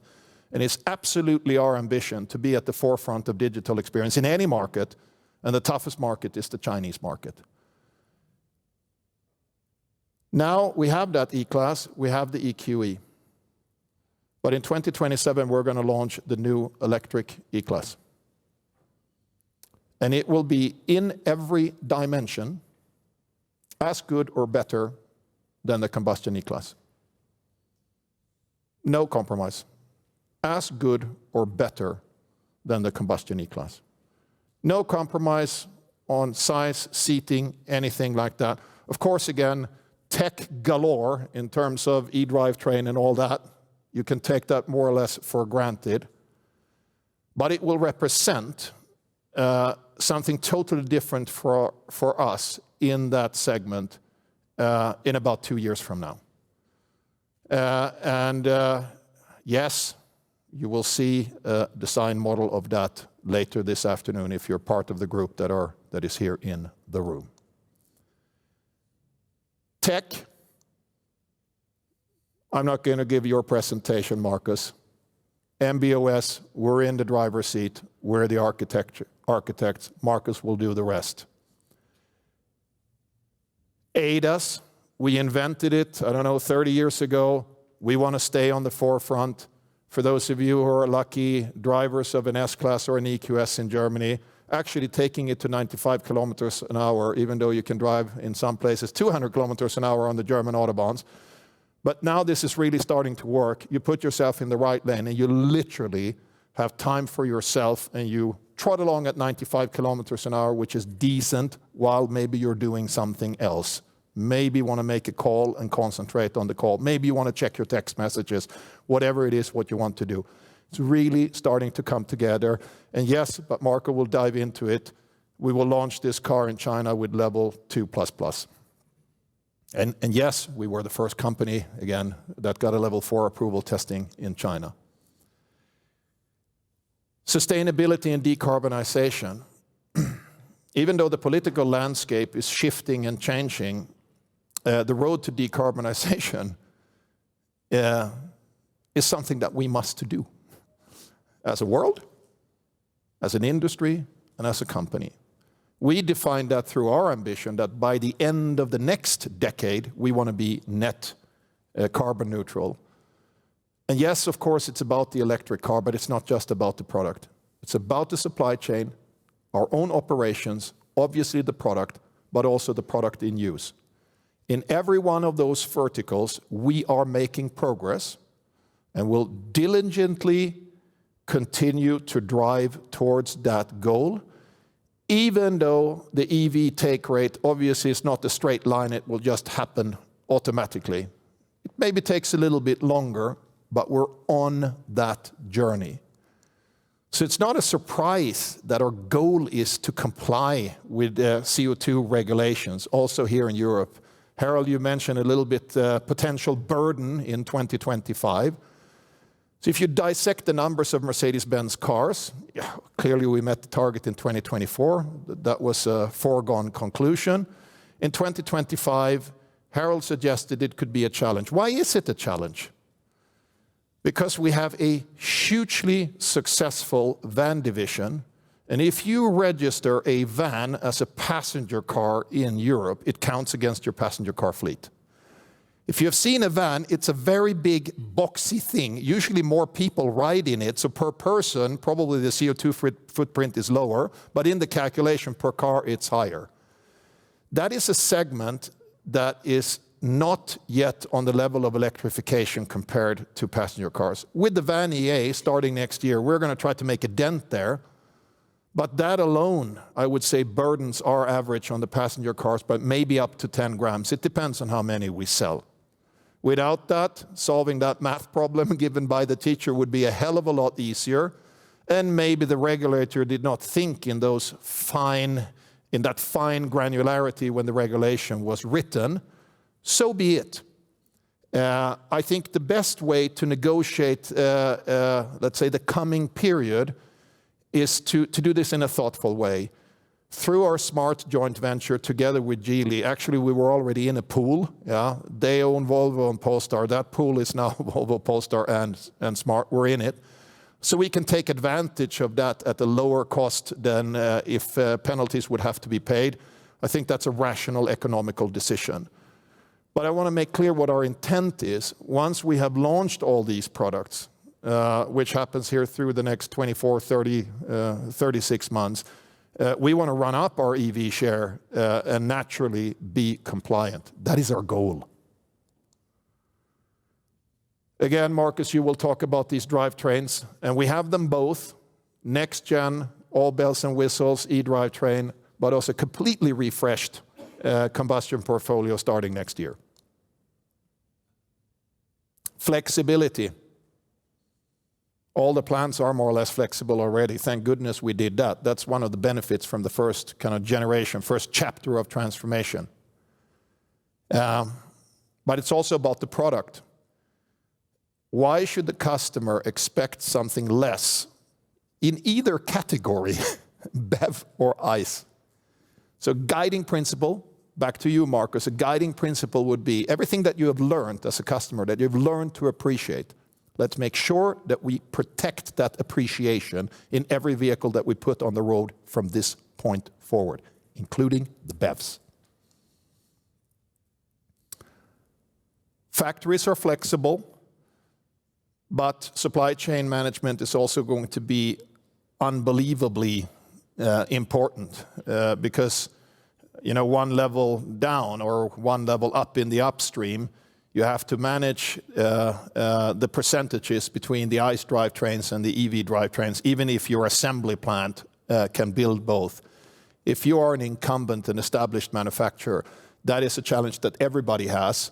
I think we have laid the groundwork for this. We're pretty good at it. But I also want to send a message here. I said before that on the van side, we made an adjustment yesterday to our production network through selling the Argentinian plant. Better fixed cost utilization of that plant going forward. If we need to take steps to adjust the suit to fit the body, we'll take steps to make the suit fit the body. Harold, I think you will talk about that as well. And next level performance, it's kind of your chapter, Harold, so I'll try to go quickly through this. Just want to say a few things. Sometimes I read what is written, and you go like, have they actually understood what's going on? Let me say something about direct sales, and I will use it with one example. A few weeks ago, I visited the most significant market in Europe, Sweden, Denmark. It was a joke, but I was in my home country, and it is an important market for us. We're market leaders in Sweden and Denmark, by the way, in the segment. And I was actually there to renew my passport, but I said, if I'm there anyway, let's meet the team and see what's going on. And on the day, there was a dealer board meeting. So I met with the dealer board to discuss with them. Sweden, as some of you know, was actually the very first market that we turned toward direct sales back in 2018. The first little baby steps, we didn't really know. You have seen the PowerPoint slide. Does it really work? And I'm the first to admit that even though I had left marketing and sales at the time, Britta, who took over from me, when she tried to convince some of those Swedish dealers to jump into direct sales, and it's not in the nature of an entrepreneur to kind of give up some entrepreneurial freedom, the first response was not positive. And she called me and said, Ola, you need to go to Sweden and talk sense into these guys. So I went to Sweden, tried to talk sense into them, and I threw 10 arguments at them why we should do it. They threw 5 arguments at me why we should not do it. And it ended with one of those, maybe that's on vogue now, negotiation strategies where I said, whether you like it or not, we're going to do this. And we did. Some of these dealers I know personally for many, many years. And I sat there in front of them. Of course, if I come, they're not going to be impolite. But even Swedes that are usually nice people, between Swedes we can talk hard talk as well. Every single one of those dealers in the room said, you were right, we were wrong. This was a good step. Why? Sell the product, don't sell the price. That's the number one thing. Number 2, their risk profile changes. And if you do this right as an agent, dealer, you have a different risk-adjusted business model.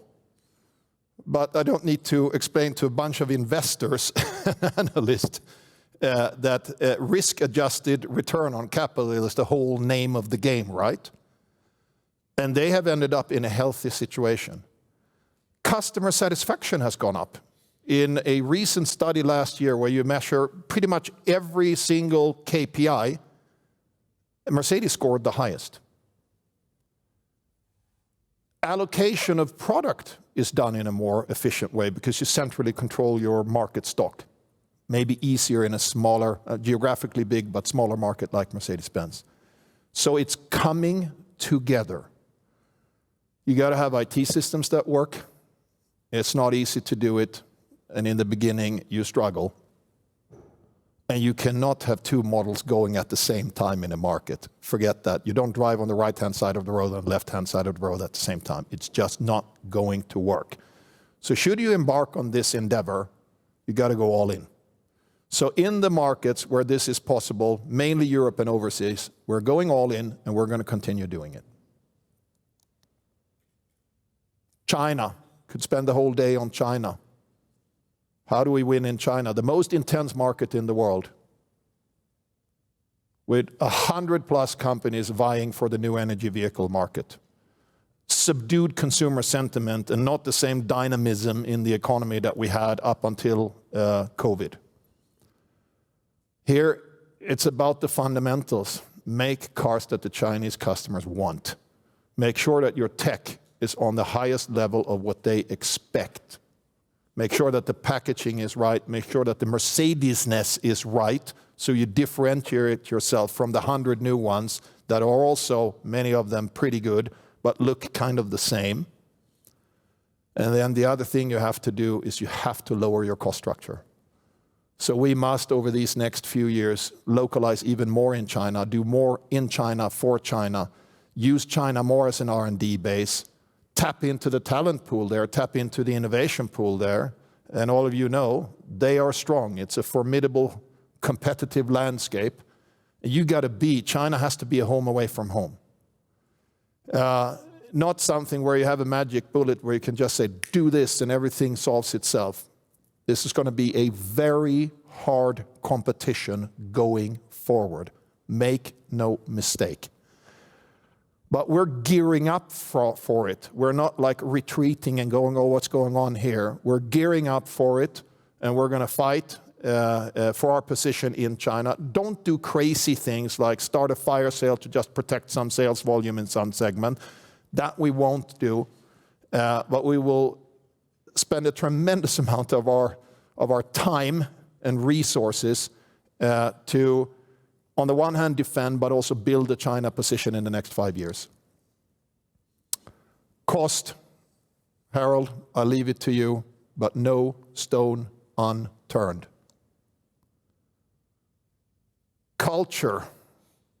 I've been in this company for 32 years now. Is the culture the same today as it was in 1993? I would argue the answer to that is no. It has evolved significantly.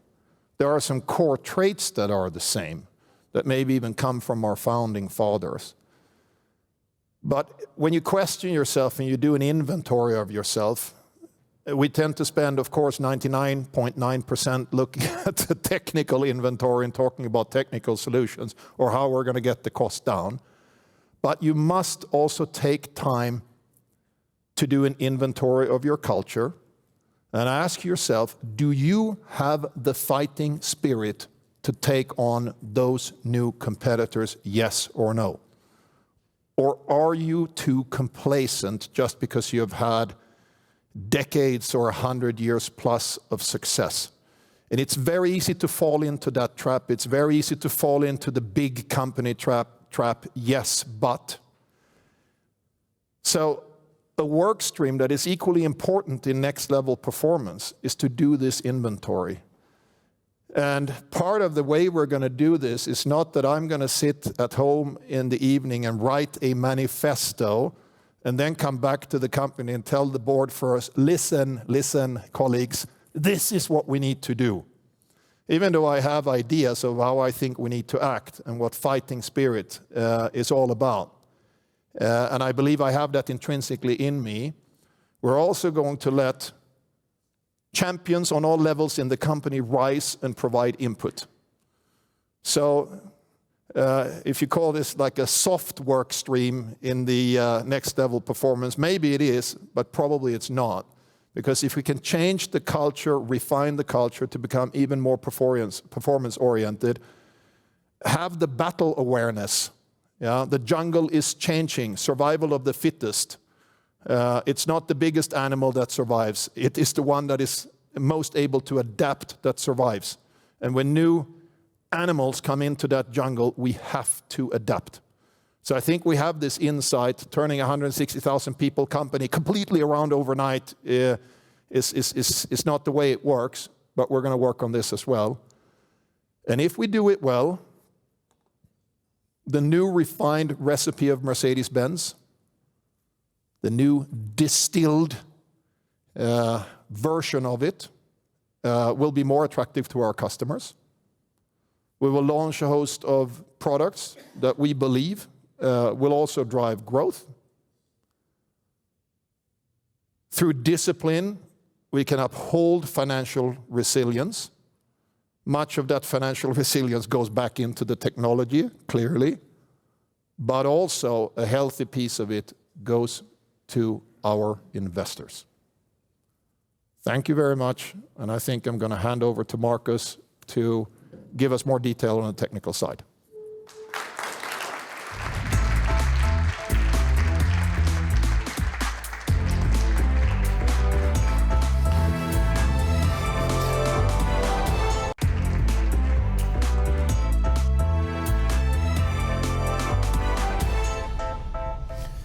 Well, thank you, Marcus. Incredible stuff. Isn't that insane?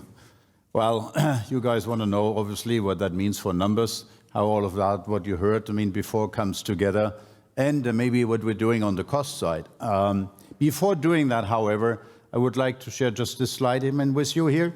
as very important is that we share what are the assumptions on which we look into the future. And I would say, I mean, you can read that yourself, I mean, from the chart, but I mean, in overall, I mean, we take a prudent view when we look at the macro and the market evolution looking forward.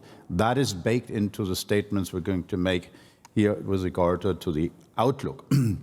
What does it mean all in all? How does that translate into our expectation for sales moving forward?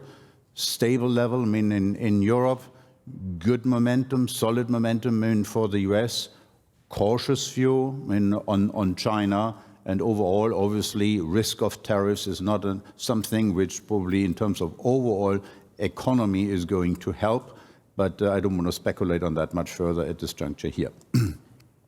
Now let's dig a bit deeper and see how this incredible portfolio firework to come is going to impact sales and mix moving forward.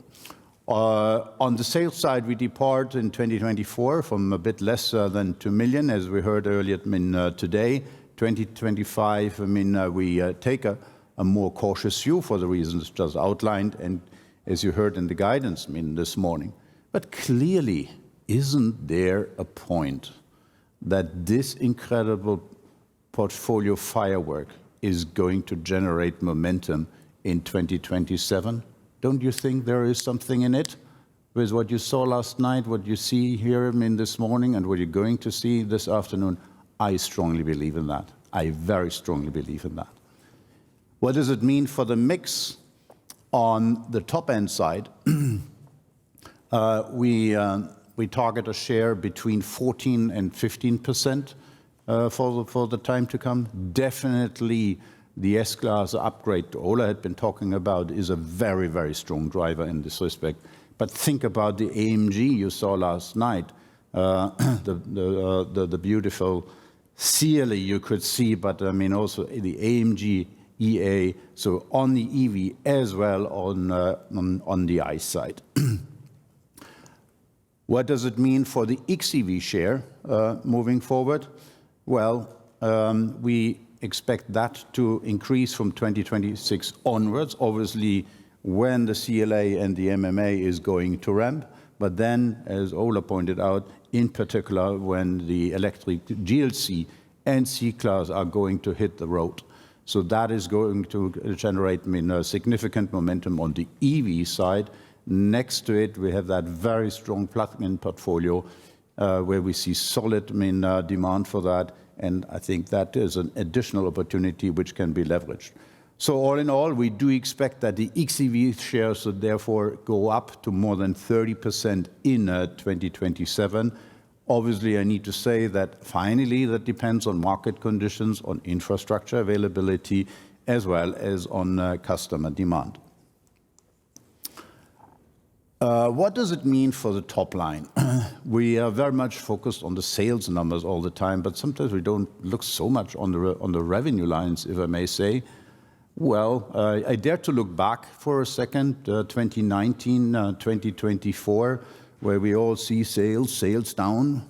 Well, if I look into the revenue, thanks to the mix and the pricing, actually I find a CAGR of 2.5% between 2019 and 2024. What does it mean looking forward? Yeah, we want to drive a solid top line as well.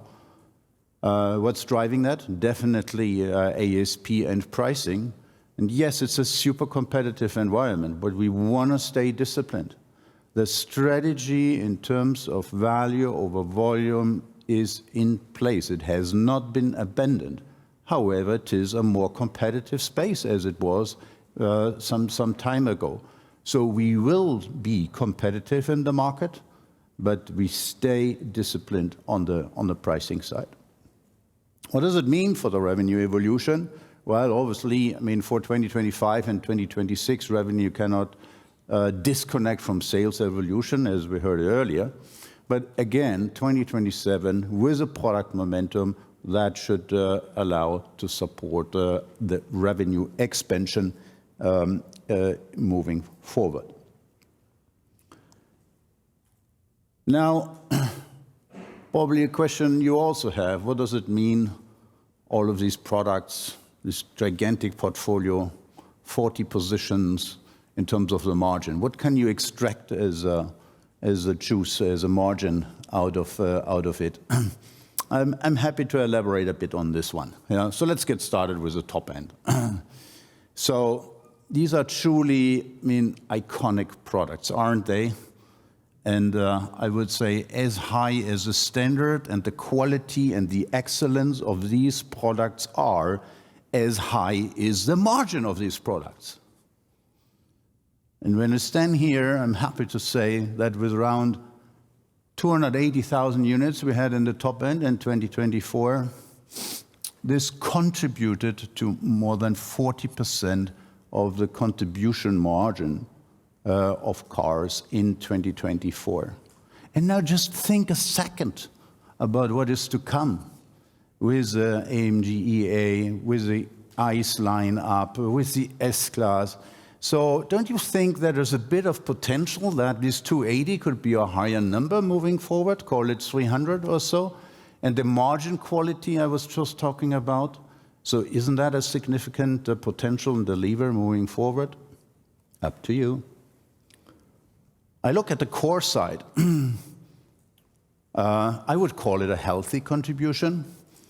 Well, what's that? That's more than 1 million units, E-Class, a roaring success in the market. And I can say it's a very healthy contribution margin we're printing, in that segment, not only on the E-Class, in that whole segment. So it also contributes approximately 40% to the contribution margin overall of passenger cars. And same thing here.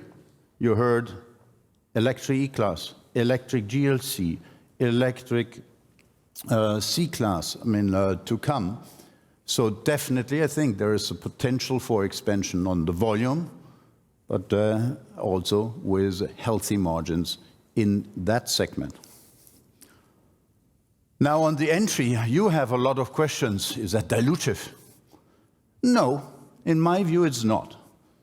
This is a solid margin contribution in the entry, and I would call it an accretive contribution margin quality. This is around the 500,000 segment, and with CLA, MMA, we're elevating them in the game in terms of the value proposition, and therefore we also have the intent to retain that solid margin in the entry segment moving forward. Your other key question, obviously, is with a higher share of the EVs, what does it mean in terms of the margin for the portfolio? And how can you create or improve, the margin on the EV side? Well, I think you heard, the number one answer before. It is all about the product. The EV product needs to be at least as good as the ICE product. I'm 200% convinced of that one. And you will see it, this afternoon in the driving experience, and you will see it, also in the products, later today. Can you close the margin gap on the top line, on the pricing side? I think we all learned that the hard way. No, you cannot. So what can you do? Again, do the right product and get the cost right. So what are we doing here? We take the EV cost down by more than 15% over the predecessor versions of the respective EV products.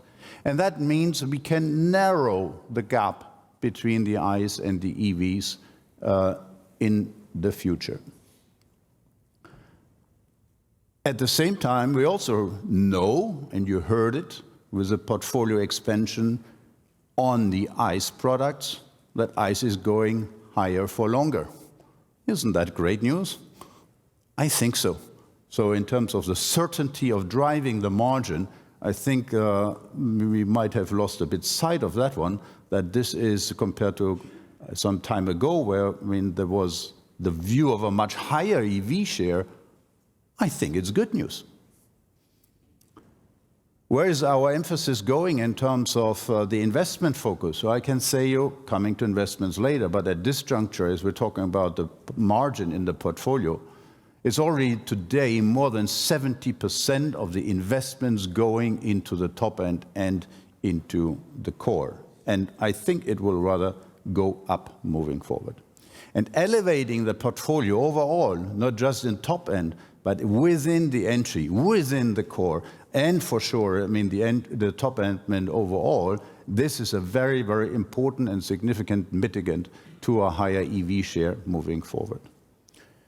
Maybe so far here on the top line side, on the portfolio, but obviously very important that we're laser focused on cost and efficiencies. And we have come a long way on that, I would say. But we're switching gears, we're stepping up, and that's why we created the Next Level Performance Program, NLP, to boost competitiveness and resilience even further than that. So let's jump into that a bit. And obviously, the first thing you need to talk about that is what is your industrial capacity? Ola, when you mentioned adjusting your suit to your body size. Yeah? And what did we do here? Over the last years, we adjusted already. We adjusted to end 24, I would say around 2.5 million units capacity worldwide. You have that on the map. That is a map by the end of 2024. And we did that by divestment in France, in Russia, in Brazil, in Indonesia. What are we doing moving forward? We will further right-size. So in the 3 years to come, basically we'll adjust the capacity to around 2 to 2.2 million units. How can we do that? We'll lower capacity by around 100,000 units in Germany. We'll increase and shift capacity to Kecskemét in Hungary for around 200,000 units. We'll end the GLB production in Mexico by the end of 2026. We have optionality in remote locations, and we have optionality for around 200,000 units in China. And a testimony that we're serious about it is, I think, just the announcement which was made yesterday in terms of the divestment from the van plant in Argentina. So we are serious about it. What does it mean in terms of plants in Germany, as there's so much talk about it? No, we have no intent to shut down an MB plant in Germany. We will limit the capacity of the German plants to around 300,000 units each. So how can we do that? We adjust the workforce. We adjust the workforce via attrition and temporary workforce cuts. So clearly, the target is to adjust the capacity to around 2.2, and at the same time, we retain flexibility in line with the portfolio evolution, expansion, as market conditions will tell us. And obviously retain the flexibility we're having already today between ICE and EV in the respective facilities. Next to capacity, let's talk about production cost. How can we attack production cost? Well, I'm happy to say that over the last 2 years, basically, we reduced production costs since 2022 by 10%. So we target now an incremental, an additional 10% production cost reduction between here and 2027. And we will not rest there. We aim to double that number until the end of the decade. So you might wonder, how does that work? What are the levers? So, the first lever is moving east. I already mentioned before that we're stepping up the capacity in our factory in Hungary, in Kecskemét.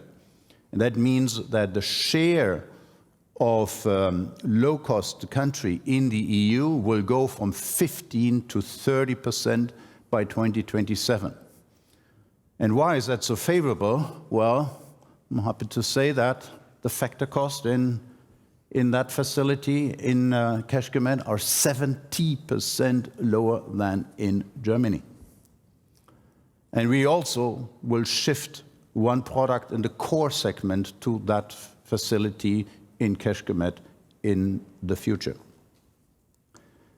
What are additional levers on the production cost?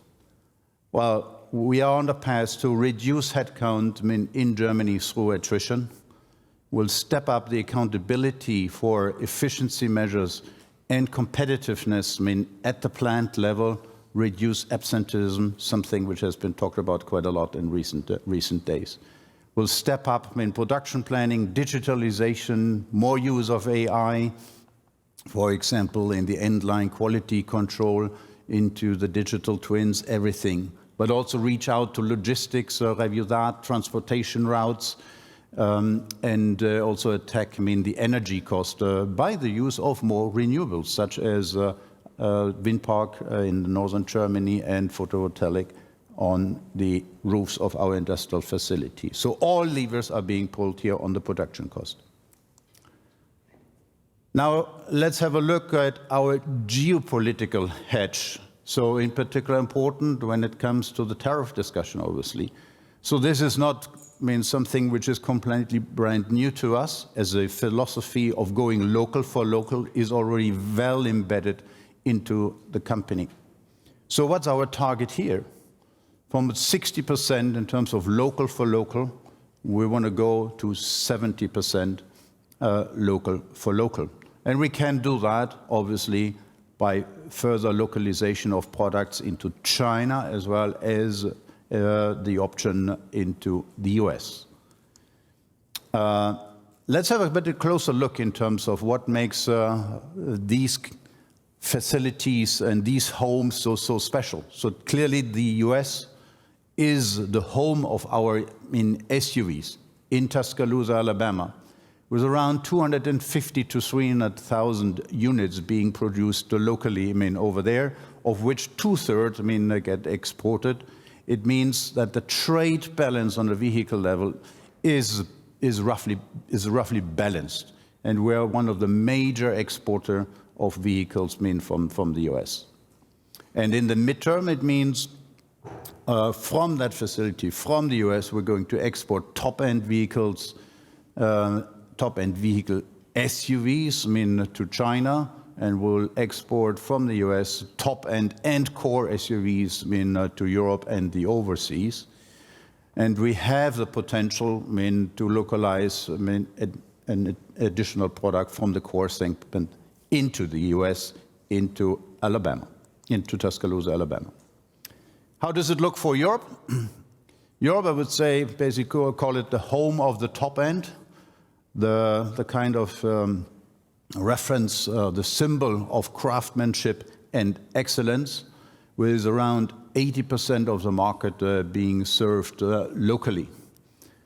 And obviously here the exports go mainly from Germany to top end into China, and the top ends and the sedans also to US and the rest of the world.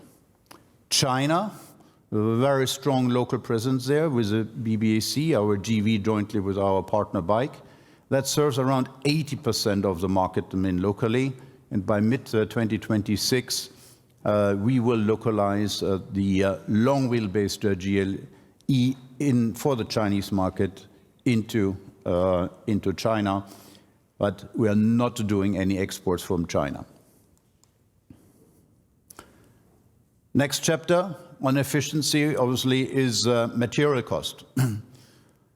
So what is our target here? We want to reduce material cost by 8% until 2027.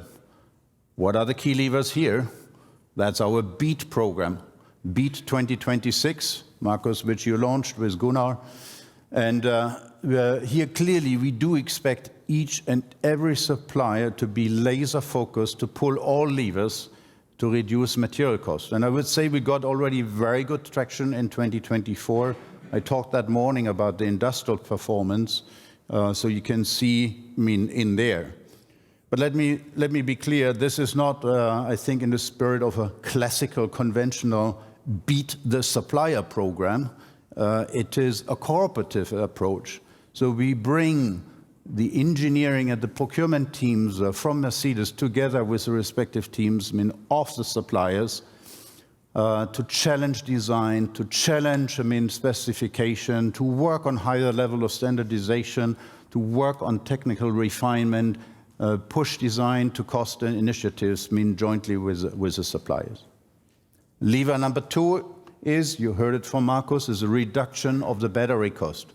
30% reduction of the battery cost on MMA with the levers, through chemistry, LFP, through the economies of scale where we're doing here, the design and the sourcing as well on the battery side. Third lever on material cost is to reduce one-timers. And that's why we started to introduce new flexibility approach, new flex rates into the contracts. That should better shield us against idle cost risk in the future and should also support a decrease of one-time cost in the future. Fourth lever, we're talking very much about production material, but there's a little bill which is called non-production material, which is just 20 billion. So lots of opportunity to work on that one as well. How? Demand management, specification, renegotiating contracts in this area, leveraging automation, AI, outsourcing. So great potential in the non-production field. At the same time, however, let me be very clear, and you see it on the bottom of this chart, we will continue to step up the content of the vehicles to meet regulatory requirements, but as well to step up further the competitiveness of the vehicles. Now on the investment side, I would say we are disciplined, very disciplined on the investment side. You can judge it yourself if you look at what has been achieved between 2019 and 2024 by the investments globally being down 8%. Net of inflation. But what's more important, obviously, is looking forward. So what does it mean in terms of the investment profile ahead of us? For 2025, we do expect the overall investment to go up by approximately $1 billion to support the product launches you heard this morning, last night, you will see later today.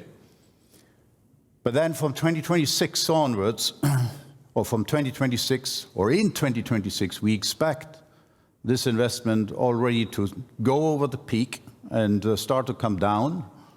And that means for 2027, we target an investment level of around 10% below the 2024 level. Or in other words, 20% down compared to 2019. And that is exactly what we promised back in the day, a couple of years ago, despite all of the changes we did see in the landscape. Now your question is going to be, how can you do that if you do all of these products? Well, let me wrap that up. The investments in M&A, in MMA, into electrical GLC, into C-Class, into AMG EA, they will be more or less completed by 2027, and we are already beyond the investment peak for these vehicles. We will obviously ramp up investments for future products to come when it comes to next generation S-Class, to E-Class, next generation SUV. I think that's inherent with the business. But what you heard from Markus in terms of modularization concept, be it on software side or be it on hardware side, we can leverage throughout the entire portfolio of ICE and EVs. And this efficiency of scale will allow us to reduce investment. And the efficiency Markus showed on the chart, if you follow that closely, on the powertrain side, on the ICE variants compared to what was there in the past and what is going to be in the future, is much more focused, as well as on the EV powertrain side is much more focused, and you can use it and scale it throughout the entire portfolio be it from the entry into the core, even into the top end. And that is a fundamental lever to bring the investments down on that journey to meet the profile I mentioned before. At the same time, obviously, we'll keep investing into the tech stack, as you heard, on MB.OS, as well as on other technology bricks. Fixed cost. Well, didn't we say in 2020 that we would bring fixed costs down by 20% 2019 to 2025? Yes, we did say that. So we achieved 19% by the end of 2024, as you heard earlier, that morning. Just bear in mind that the inflation rates, as per my stats or maths, in Europe and Germany were more than 20% during that period, or call it 30%, worldwide. So I think it gives you an idea of the effort being made and accomplished during that period. But obviously, we'll not rest there and feel good with that. No, we'll take it to next level. So we're going for the next 10% of fixed cost reduction. So you might wonder, how is that going to work? Well, what are the levers, over here? We will reduce the active workforce via attrition, but also via voluntary redundancies. We have still, I think, significant outsourcing potentials, which are working upon in finance area, in HR, in general procurement, lots of other areas. We'll definitely streamline business functions. And you saw it, on Ola's slide that morning, and you might have heard about, such as bringing our mobility business closer to the marketing and sales teams, integrating them. Or the announcement we made some time ago on the divestment on our own retail business in Germany. We're taking management positions. We're increasing the span of control. We're reducing the layers, and we'll change team management to a more flexible approach.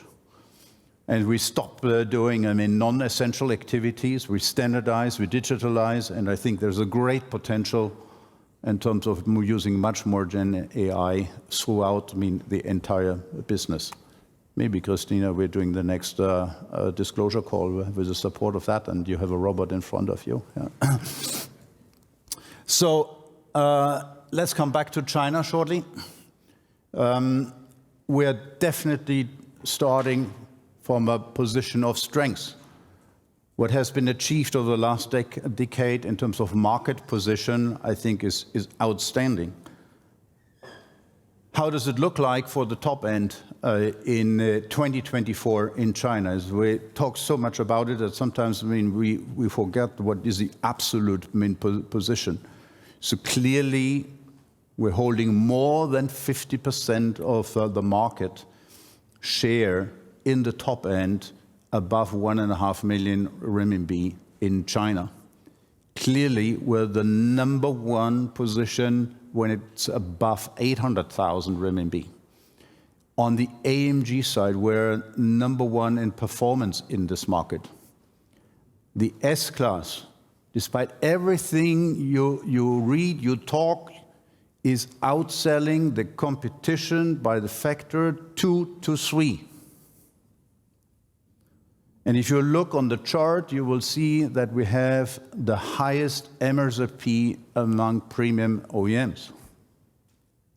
What is not on the chart is that we have the lowest discount among these premium OEMs. So the highest MSRP, the lower discount of all of them.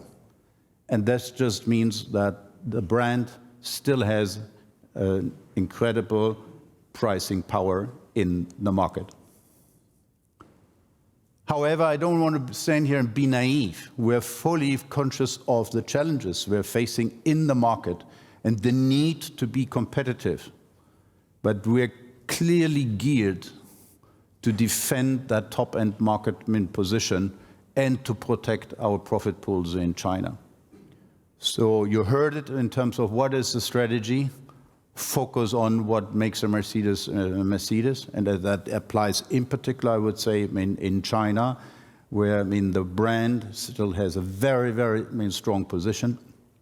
It is important to return to the iconic and the status-driven design, to push the dedicated China products, such as the GLE long wheelbase, the S-Class upgrade, the dedication to the rear, but obviously also to be on cutting-edge technology forefront. Let me say a word maybe on the local production, on the GV, on the BBEC side, also to put a bit of facts and figures here. Yeah. So despite the contribution from BBEC coming down in 2024, as you could see earlier on the EBIT walk, I would like to share with you that the return on sales of that entity is a 15% return on sales. Isn't that damn healthy? What's our challenge? What's our target? What's our mission? Obviously, it is meant to right-size the GV, the BBEC, in such a way that it can retain double-digit margins also in the future. And for that very purpose, we launched jointly with our partner a very, very comprehensive cost reduction program. And what does it mean? It attacks material costs by more than 10%, deeper localization, efficiencies, technical efficiencies, renegotiation of contracts. It addresses as well, the variable production cost, and it also addresses, the fixed cost by more than 20% respectively. So a very, very comprehensive program. But there are also additional measures. I alluded to adjustment of industrial capacity before. I would mention also that on the dealer side, jointly, we're looking at the network evolution to make it efficient and adapt it to the size, to the market, the demand. The GLE localization offers cost opportunity, cost advantage in China, and will obviously expand the footprint also for the China fit products on the R&C side and capture opportunities there in terms of development cost. Now, let's switch gears in terms of what does it all mean for the financial framing. And I understand there were some bets out whether there's going to be a weather chart or an update of the weather chart or not. I don't know whether you call that a weather chart or an outlook. Frankly, I don't care. We feel that in an environment which is pretty demanding and volatile, probably putting out a weather chart doesn't make too much of a sense. But let's stop that debate, I would say. Let's just look on what it is. So here it is. It is a clear roadmap back to double-digit margin. Important to note in there, and as a reminder, that I think we take in this respect a prudent macro and market perspective, as I showed on the first chart of that deck here.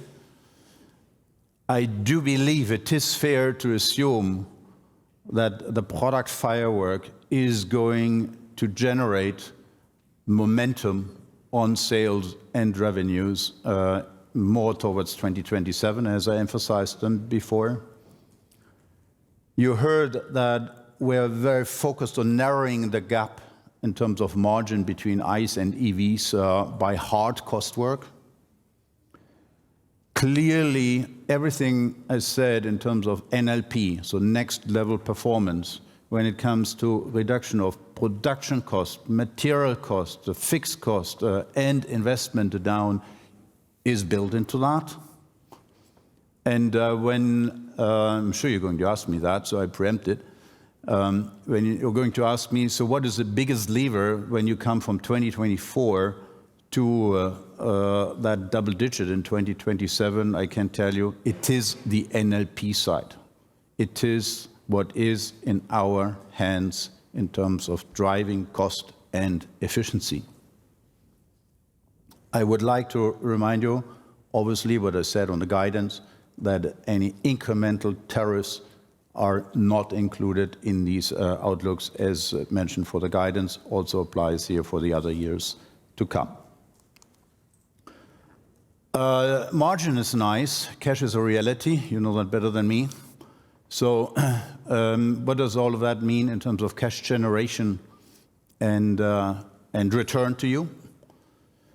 Well, I think we have a little track record here on the chart. So between 2019 and 2024, we generated more than 45 billion euro of cash flow industrial. We distributed around 30 billion via divvy and share buyback. You got on top 65% of the Daimler Truck shares via the spin in 2021. And if you wrap that up, that's a total TSR between 2019 and 2024 of 100%. Let me illustrate that with a little maths here. Let's assume you bought 2 Daimler shares in 2019 at a share price of 50 euro. Make it simple. So you invested 100 euro at the point in time.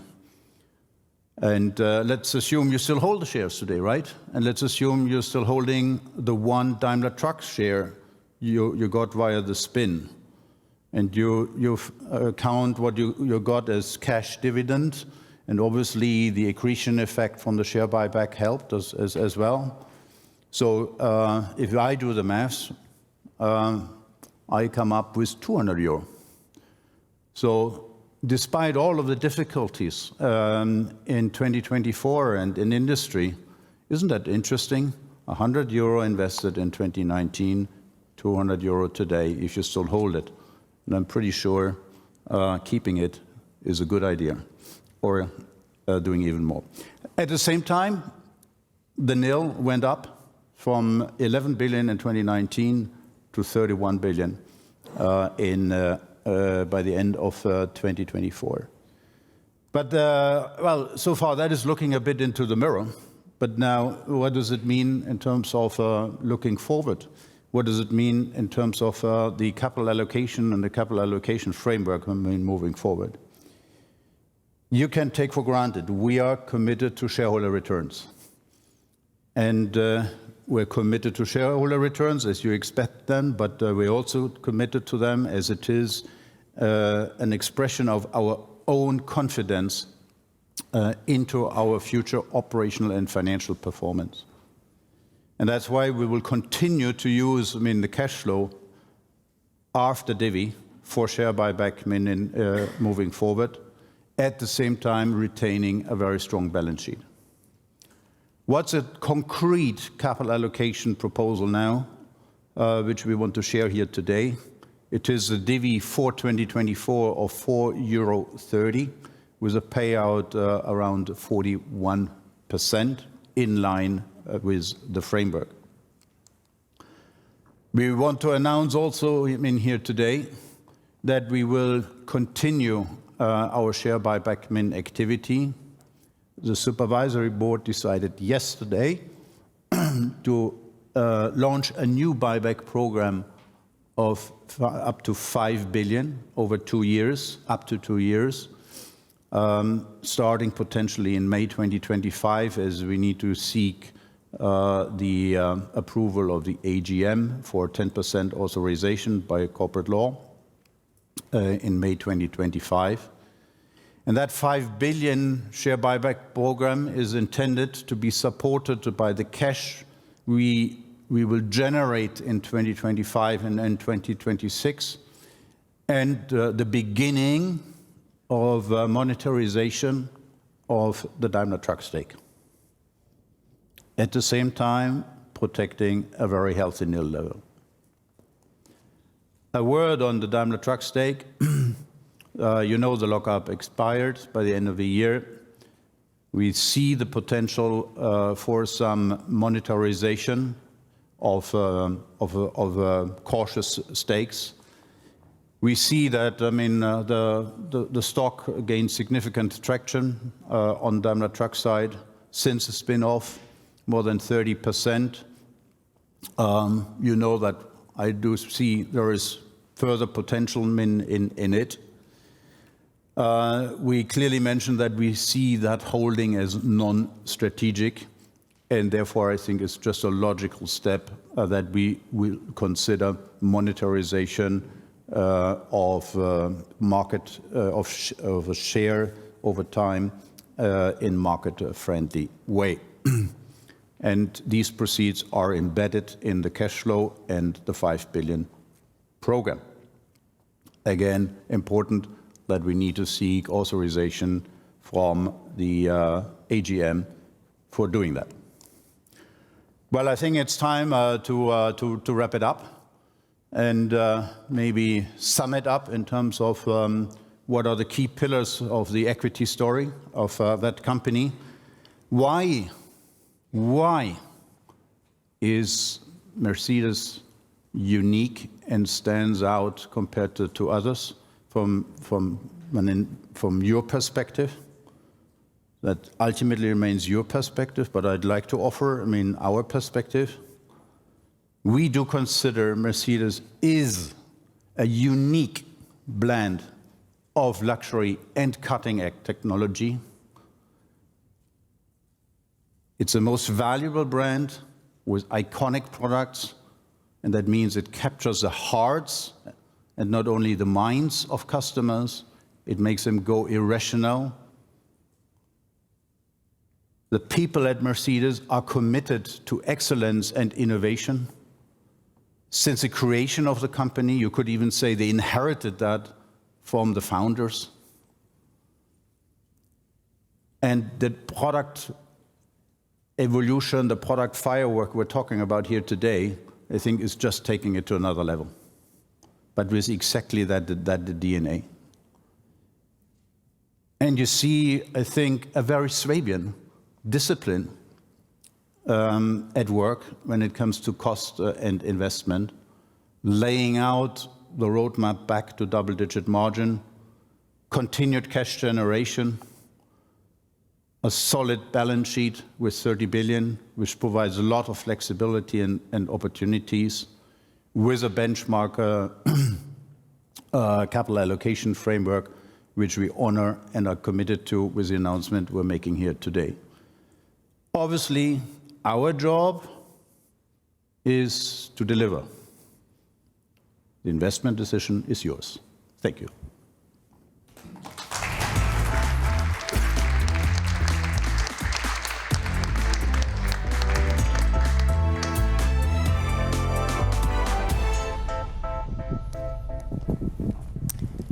Thank you very much, everyone. Thank you very much, Ola, Markus, and Harald, for your presentations.